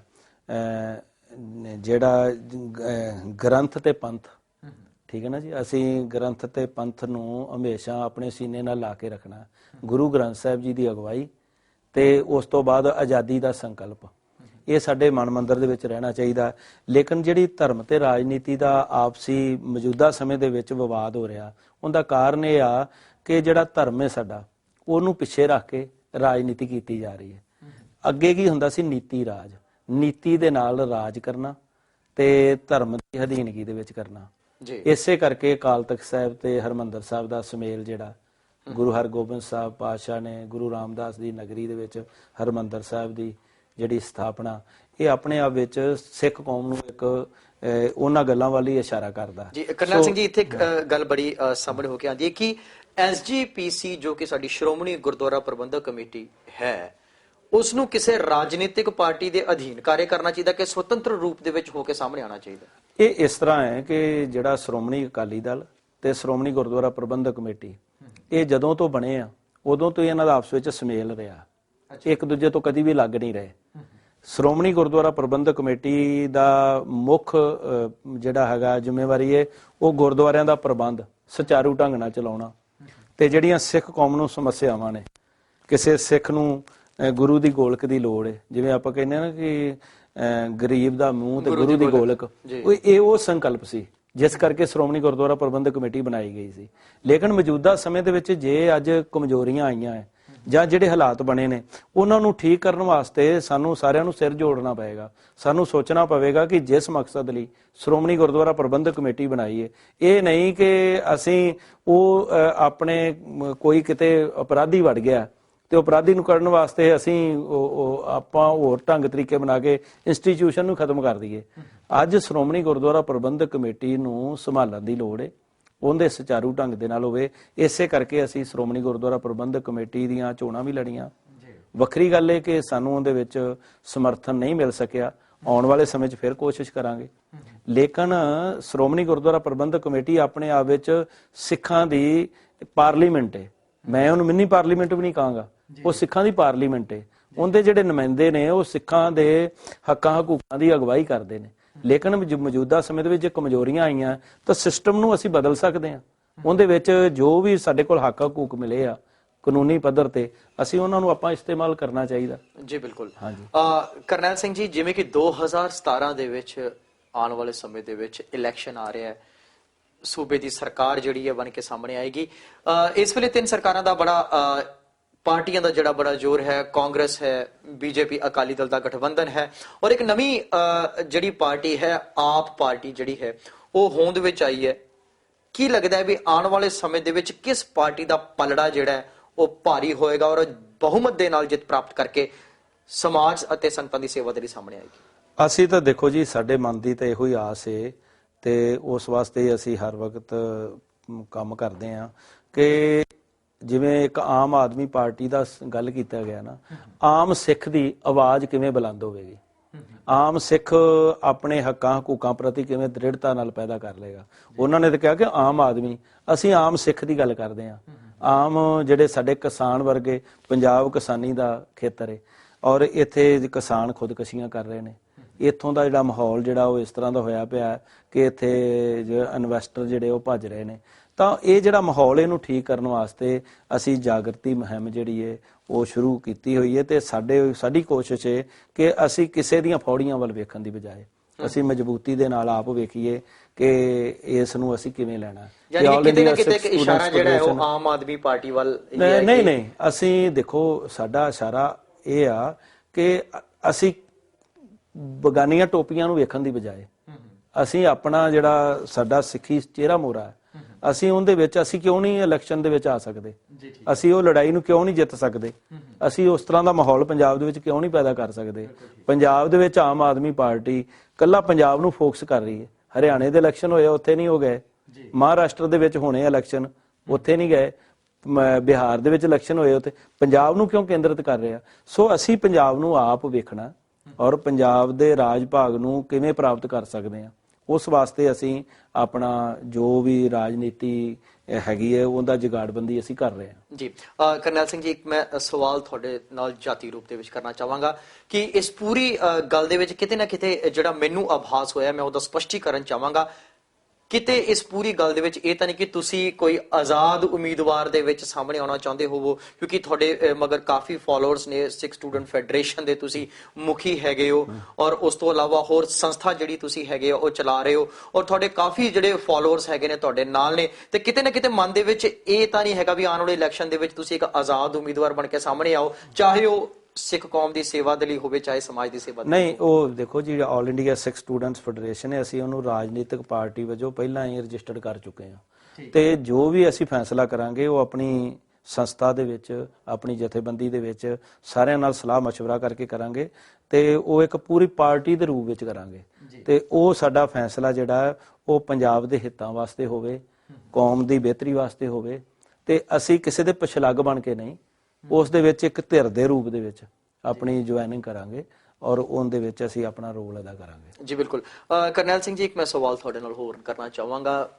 ਮੁਕਤਸਰ ਸਾਹਿਬ ਦੇ ਵਿੱਚ ਮਾਗੀ ਦਾ ਮੇਲਾ ਲੱਗਾ, ਬਹੁਤ ਭਾਰੀ ਇਕੱਠ ਹੋਇਆ, ਜਿਸ ਦੇ ਵਿੱਚ ਸਾਡੀ ਪੰਥਕ ਸਰਕਾਰ ਕਹਿਲਾਉਣ ਵਾਲੀ ਸ਼੍ਰੋਮਣੀ ਅਕਾਲੀ ਦਲ ਦੀ ਵੀ ਸਿਆਸੀ ਸਟੇਜ ਸੀ, ਕਾਂਗਰਸ ਦੀ ਸਿਆਸੀ ਸਟੇਜ ਸੀ ਔਰ ਆਮ ਆਦਮੀ ਪਾਰਟੀ ਦੀ ਵੀ ਸਿਆਸੀ ਸਟੇਜ ਸੀ, ਜਿੱਥੇ ਕਿ ਸਾਡੇ ਇੱਕ ਪੰਥ ਦਾ ਬਹੁਤ ਵੱਡਾ ਇਕੱਠ ਸੀਗਾ। ਮਾਗੀ ਦੇ ਮੇਲੇ ਦੇ ਵਿੱਚ 40 ਮੁਕਤਿਆਂ ਨੂੰ ਸਮਰਪਿਤ ਮੁਕਤਸਰ ਦੀ ਧਰਤੀ ਦੇ ਉੱਪਰ ਬਜਾਏ ਪੰਥਕ ਔਰ ਜਿਹੜੀ ਅਕਾਲੀ ਦਲ ਹੈਗੀ ਆ ਉਹਨਾਂ ਦੀ ਸਟੇਜ ਦੇ ਉੱਪਰ ਭੀੜ ਤੋਂ ਇਲਾਵਾ ਆਮ ਆਦਮੀ ਪਾਰਟੀ ਵੱਲ ਜਿਹੜੀ ਭੀੜ ਸੀ ਉਹ ਜ਼ਿਆਦਾ ਸੀ। ਇਹਦਾ ਕੀ ਕਾਰਨ ਮੰਨਿਆ ਜਾਏਗਾ? ਉਹ ਤੁਸੀਂ ਦੇਖਿਆ ਹੋਵੇਗਾ, ਅੱਜ ਤੋਂ 4 ਸਾਲ ਪਹਿਲਾਂ ਇਸੇ ਮਾਘੀ ਮੇਲੇ ਦੇ ਮੌਕੇ ਉੱਪਰ ਇੱਕ ਸਟੇਜ ਲੱਗੀ ਸੀ ਆਮ ਆਦਮੀ ਪਾਰਟੀ ਵਾਂਗੂ ਸਰਦਾਰ ਮਨਪ੍ਰੀਤ ਸਿੰਘ ਬਾਦਲ ਦੀ। ਉਸ ਵੇਲੇ ਸ਼ਹੀਦ ਭਗਤ ਸਿੰਘ ਦੇ ਜਿਸ ਤਰ੍ਹਾਂ ਦਸਤਾਰ ਬੰਨ੍ਹਦੇ ਸੀ ਤੇ ਉਸ ਤਰ੍ਹਾਂ ਦੀਆਂ ਦਸਤਾਰਾਂ ਤੇ ਪੀਲੇ ਜਿਹੜੇ ਗਲ ਦੇ ਵਿੱਚ ਸਰੋਪੇ ਲੈ ਕੇ ਤੇ ਇਦੋਂ ਵੀ ਵੱਡਾ ਇਕੱਠ ਉੱਥੇ ਤੁਸੀਂ ਵੇਖਿਆ ਹੋਵੇਗਾ ਪੀਪੀਪੀ ਪਾਰਟੀ ਦਾ। ਤੇ ਇਹ ਰਾਜਨੀਤਿਕ ਬਦਲ ਵਾਸਤੇ ਹਰ ਬੰਦਾ ਕੋਸ਼ਿਸ਼ ਕਰਦਾ। ਜਿਹੜੇ ਅਰਵਿੰਦ ਕੇਜਰੀਵਾਲ ਨੇ, ਸਾਡਾ ਉਹਨਾਂ ਨਾਲ ਬਹੁਤ ਪਿਆਰ ਹੈ। ਜੋ ਨਵੰਬਰ 1984 ਸਿੱਖ ਨਸਲਕੁਸ਼ੀ ਦੇ ਮੁੱਦੇ ਵਿੱਚ ਉਹਨਾਂ ਸਾਡੇ ਨਾਲ 3 ਦਿਨ ਜੰਤਰ ਮੰਤਰ ਤੇ ਸਾਡੇ ਨਾਲ ਬੈਠ ਕੇ ਸਾਡਾ ਸਹਿਯੋਗ ਦਿੱਤਾ। ਉਸ ਤੋਂ ਬਾਅਦ ਵੀ ਅਸੀਂ ਉਹਨਾਂ ਨੂੰ ਮਿਲਦੇ ਰਹੇ ਹਾਂ, ਅਸੀਂ ਉਹਨਾਂ ਦਾ ਦਿੱਲੀ ਦੇ ਵਿੱਚ ਸਮਰਥਨ ਵੀ ਕੀਤਾ। ਲੇਕਿਨ ਭਵਿੱਖ ਦੇ ਬਾਰੇ ਮੈਂ ਇਹ ਗੱਲ ਕਹਿਣੀ ਚਾਹੁੰਦਾ ਕਿ ਆਲ ਇੰਡੀਆ ਸਿੱਖ ਸਟੂਡੈਂਟਸ ਫੈਡਰੇਸ਼ਨ ਆਪਣੀਆਂ ਹਮਖਿਆਲ ਜਥੇਬੰਦੀਆਂ ਉਹਨਾਂ ਸਾਰਿਆਂ ਦੇ ਨਾਲ ਸਹਿਯੋਗ ਕਰਕੇ ਅਸੀਂ ਆਪਣੀ ਪੰਥਕ ਪਲੇਟਫਾਰਮ ਜਿਹੜਾ ਪਹਿਲਾਂ ਵੀ ਕੋਸ਼ਿਸ਼ ਕੀਤੀ ਤੇ ਦੁਬਾਰਾ ਵੀ ਕੋਸ਼ਿਸ਼ ਕਰਾਂਗੇ, ਉਹਨੂੰ ਬਣਾਉਣ ਦੀ ਕੋਸ਼ਿਸ਼ ਕਰਾਂਗੇ ਜਿਹੜਾ ਪੰਜਾਬ ਤੇ ਪੰਥ ਦੇ ਹਿੱਤ ਵਿੱਚ ਹੋਵੇ। ਉਹ ਅਸੀਂ ਕੰਮ ਕਰਾਂਗੇ, ਨਾ ਕਿ ਅਸੀਂ ਕੁਝ ਇਸ ਤਰ੍ਹਾਂ ਦਾ ਕਰੀਏ। ਜੇ ਆਮ ਆਦਮੀ ਪਾਰਟੀ ਨਾਲ ਵੀ ਹੋਵੇਗਾ ਤਾਂ ਉਹ ਬਕਾਇਦਾ ਪੰਥਕ ਮੁੱਦਿਆਂ, ਪੰਥਕ ਸਿਧਾਂਤਾਂ, ਪੰਥਕ ਸੋਚ ਨੂੰ ਮੁੱਖ ਰੱਖ ਕੇ ਕੋਈ ਗੱਲਬਾਤ ਹੋਵੇਗੀ। ਜਿਹੜਾ ਮਾਘੀ ਮੇਲੇ ਦੀ ਗੱਲ ਕਰਦੇ ਹੋ, ਇਹ ਕਾਨਫਰੰਸਾਂ, ਇਹ ਦੌਰ, ਰਾਜਨੀਤਿਕ ਜੁਗਲਬੰਦੀ, ਇਹ ਅਜੇ ਬਹੁਤ ਕੁਝ ਹੋਣਾ। 1 ਸਾਲ ਪਿਆ, 1 ਸਾਲ ਦੇ ਵਿੱਚ ਬੜੇ ਘਟਨਾਕ੍ਰਮ ਵਾਪਰਨੇ ਨੇ ਤੇ ਪੰਜਾਬ ਦੇ ਵਿੱਚ ਅਸੀਂ ਇਹ ਚਾਹੁੰਦੇ ਹਾਂ ਕਿ ਇੱਥੇ ਜਿੰਨੇ ਵੀ ਰਾਜ ਕਰਨਾ ਉਹ ਇੱਥੇ ਬਹੁ ਗਿਣਤੀ ਸਿੱਖ ਕੌਮ ਦੀ ਹੈ, ਉਹ ਸਿੱਖ ਹੱਕਾਂ ਹਕੂਕਾਂ ਦੀ ਗੱਲ ਕਰੇ। ਤੇ ਜਿਵੇਂ ਸਿੱਖ ਰੈਫਰੈਂਡਮ 2020 ਦੀ ਅਸੀਂ ਇੱਕ ਮੁਹਿੰਮ ਸ਼ੁਰੂ ਕੀਤੀ ਹੋਈ ਹੈ, ਉਸ ਮੁਹਿੰਮ ਦੇ ਪ੍ਰਤੀ ਵੀ ਅਸੀਂ ਗੱਲ ਕਰ ਸਕੀਏ। ਜੇ ਸਕਾਟਲੈਂਡ ਦੇ ਵਿੱਚ ਸਿੱਖ ਰੈਫਰੈਂਡਮ ਵਾਂਗ ਜਿਹੜੀ ਸਾਡੀ ਡਿਮਾਂਡ ਹੈਗੀ ਹੈ ਉੱਥੇ ਰੈਫਰੈਂਡਮ ਹੋ ਸਕਦਾ ਤੇ ਸਾਡੇ ਰੈਫਰੈਂਡਮ ਬਾਰੇ ਵੀ ਅਸੀਂ ਕੁਝ ਕਰ ਸਕੀਏ। ਇਸ ਤਰ੍ਹਾਂ ਦੀ ਅਸੀਂ ਕੋਸ਼ਿਸ਼ ਕਰ ਰਹੇ ਹਾਂ ਜੀ। ਕਰਨੈਲ ਸਿੰਘ ਜੀ, ਗੱਲ ਕਰਦੇ ਹਾਂ ਸਿੱਖ ਰੈਫਰੈਂਡਮ ਦੀ। ਤੁਸੀਂ ਗੱਲ ਕੀਤੀ ਹੈ 2020 ਦੀ। ਅਸਲ ਦੇ ਵਿੱਚ ਸਾਡੀ ਸਿੱਖ ਸੰਗਤ ਜਾਣਨਾ ਚਾਹੇਗੀ, ਕਈ ਸਾਡੀ ਸਿੱਖ ਸੰਗਤਾਂ ਹੈਗੀਆਂ ਜਿਹੜੀਆਂ ਕਿ ਇਸ ਤੋਂ ਹਾਲੇ ਜਾਣੂ ਨਹੀਂ ਨੇ ਕਿ ਸਿੱਖ ਰੈਫਰੈਂਡਮ 2020 ਕੀ ਹੈ, ਕੌਣ ਇਸ ਨੂੰ ਜਿਹੜੀ ਸਪੋਰਟ ਕਰ ਰਿਹਾ ਹੈ ਔਰ ਇਸ ਦਾ ਕੀ ਨਤੀਜਾ ਹੈ। ਇਹ ਸਿੱਖਸ ਫਾਰ ਜਸਟਿਸ ਜਿਹੜੀ ਮਨੁੱਖੀ ਅਧਿਕਾਰ ਸੰਸਥਾ ਬਣੀ ਹੈ, ਜਿਨ੍ਹਾਂ ਦੇ ਨਾਲ ਅਸੀਂ ਪਿਛਲੇ 8-9 ਸਾਲ ਹੋ ਗਏ ਨੇ ਲਗਾਤਾਰ ਅਸੀਂ ਜੁਆਇੰਟ ਹੋ ਕੇ ਅਸੀਂ ਜਨਤਕ ਤੌਰ ਤੇ ਉਹ ਕਾਨੂੰਨੀ ਤੌਰ ਤੇ ਲੜਾਈ ਲੜਦੇ ਆ। ਜਿਵੇਂ ਤੁਹਾਨੂੰ ਦੱਸਿਆ ਕਿ ਨਵੰਬਰ 1984 ਯੂਨਾਈਟਿਡ ਨੇਸ਼ਨ ਤੱਕ ਗਏ ਆ। ਹੁਣ ਭਾਈ ਪਰਮਜੀਤ ਸਿੰਘ ਪੰਮਾ ਜਿਹੜੇ ਆ ਉਹਨਾਂ ਨੂੰ ਜਿਹੜਾ ਉੱਥੋਂ ਪੁਰਤਗਾਲ ਤੋਂ ਗ੍ਰਿਫਤਾਰ ਕੀਤਾ ਗਿਆ ਤੇ ਉਹਨਾਂ ਨੂੰ ਭਾਰਤ ਲਿਆਉਣ ਦੀਆਂ ਤਿਆਰੀਆਂ ਕੀਤੀਆਂ ਜਾ ਰਹੀਆਂ। ਸੋ ਸਾਡੇ ਜਿਹੜੇ ਕਾਨੂੰਨੀ ਸਲਾਹਕਾਰ ਨੇ ਗੁਰਪਤਵੰਤ ਸਿੰਘ ਪੰਨੂ, ਉਹ ਉੱਥੇ ਜਦੋਜਹਿਦ ਕਰ ਰਹੇ ਨੇ। ਔਰ ਆਉਣ ਵਾਲੇ ਸਮੇਂ ਦੇ ਵਿੱਚ ਜਿਹੜਾ ਸਿੱਖ ਰੈਫਰੈਂਡਮ 2020 2020 ਦੇ ਵਿੱਚ ਅਸੀਂ ਚਾਹੁੰਦੇ ਹਾਂ ਕਿ ਕੌਮ ਨੂੰ ਜਾਗਰਤ ਕੀਤਾ ਜਾਵੇ ਕਿ ਅੱਜ ਲੜਾਈ ਦਾ ਜਿਹੜਾ ਤਰੀਕਾ ਹੈ ਉਹਨੂੰ ਅਸੀਂ ਇਸ ਦੇ ਰੂਪ ਵਿੱਚ ਬਦਲਣਾ ਚਾਹੁੰਦੇ ਹਾਂ।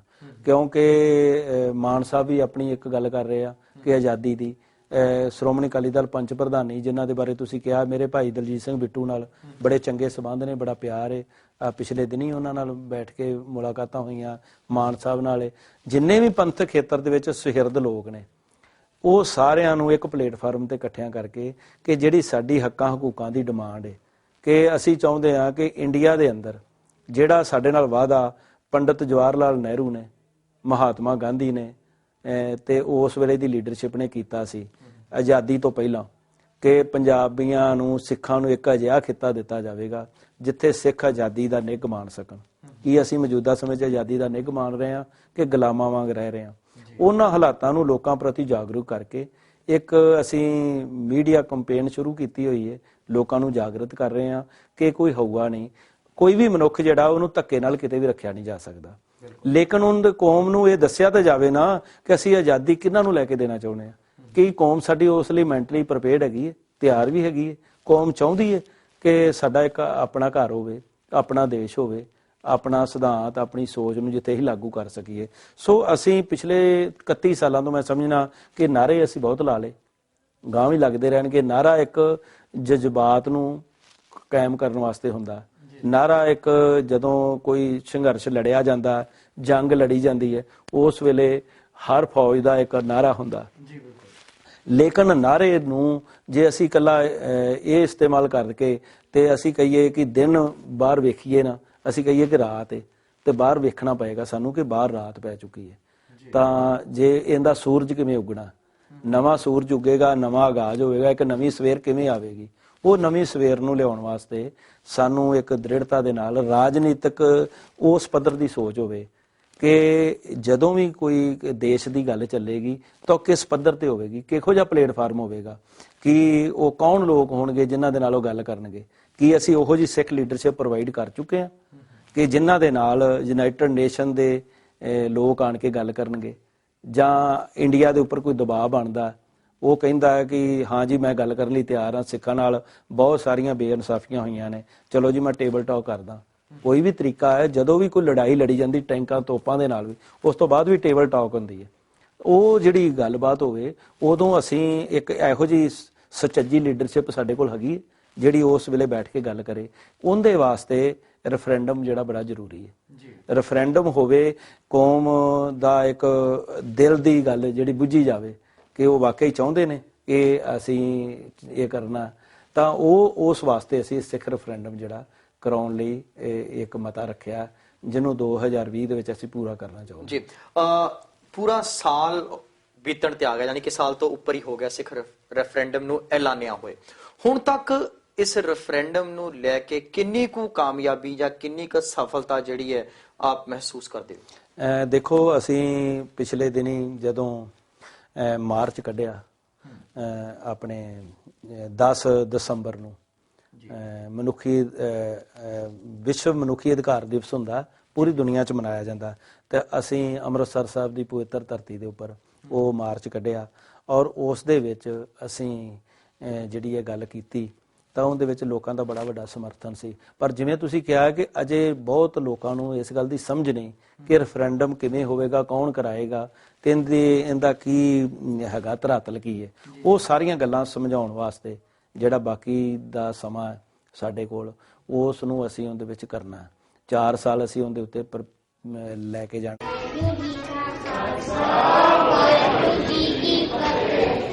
With your support, we can raise your voice globally. उन्होंने पगड़ी इशू नो बिल्कुल मतलब कि फ्रांस से राष्ट्रपति के सामने लेके आया ही नहीं है। With your support, we can address those issues that no other media talks about. ਜੋ ਹਾਲ ਅਕਾਲੀਆਂ ਨੇ, ਬਾਦਲ ਕਿਆਂ ਨੇ, ਇਹਨਾਂ ਨੇ ਸਿੱਖੀ ਦਾ ਤੇ ਬੇੜਾ ਗਰਕ ਕੀਤਾ ਹੈ। With your support, we can bring you breaking news from around the world. It's about consulting our allies and having a dialogue. These lessons, as I stated, was learned while working with our coalition partners. With your support, we can educate and inform everyone about who Sikhs are and connect our youth to Sikhi. ਜਿਹੜਾ ਕੋਈ ਮਹਾਨ ਸਿੱਖ ਹੈ, ਕਿਹੜਾ ਤੁਹਾਡਾ role model ਹੈ? ਸੰਤ ਗਿਆਨੀ ਜਰਨੈਲ ਸਿੰਘ ਭਿੰਡਰਾਂ ਵਾਲੇ। And it's just, representative of a culture that's all about peace. Support your TV channel and help us take your voices to everyone around the world for every human rights issue. United Sikh ਜਥੇਬੰਦੀ ਨੇ French ਅਤੇ European courts ਦੇ ਨਾਲ-ਨਾਲ United Nations Human Rights Committee ਦਾ ਦਰਵਾਜ਼ਾ ਵੀ ਖੜਕਾਇਆ। All of this is only possible with your generous donations. Continue your support to us and let's go further together. To donate today, please log on to our website www.tv84.tv and donate via PayPal on our website, or you can mail us your donations to TV84 36-01 37th Avenue, Long Island City, New York 11101.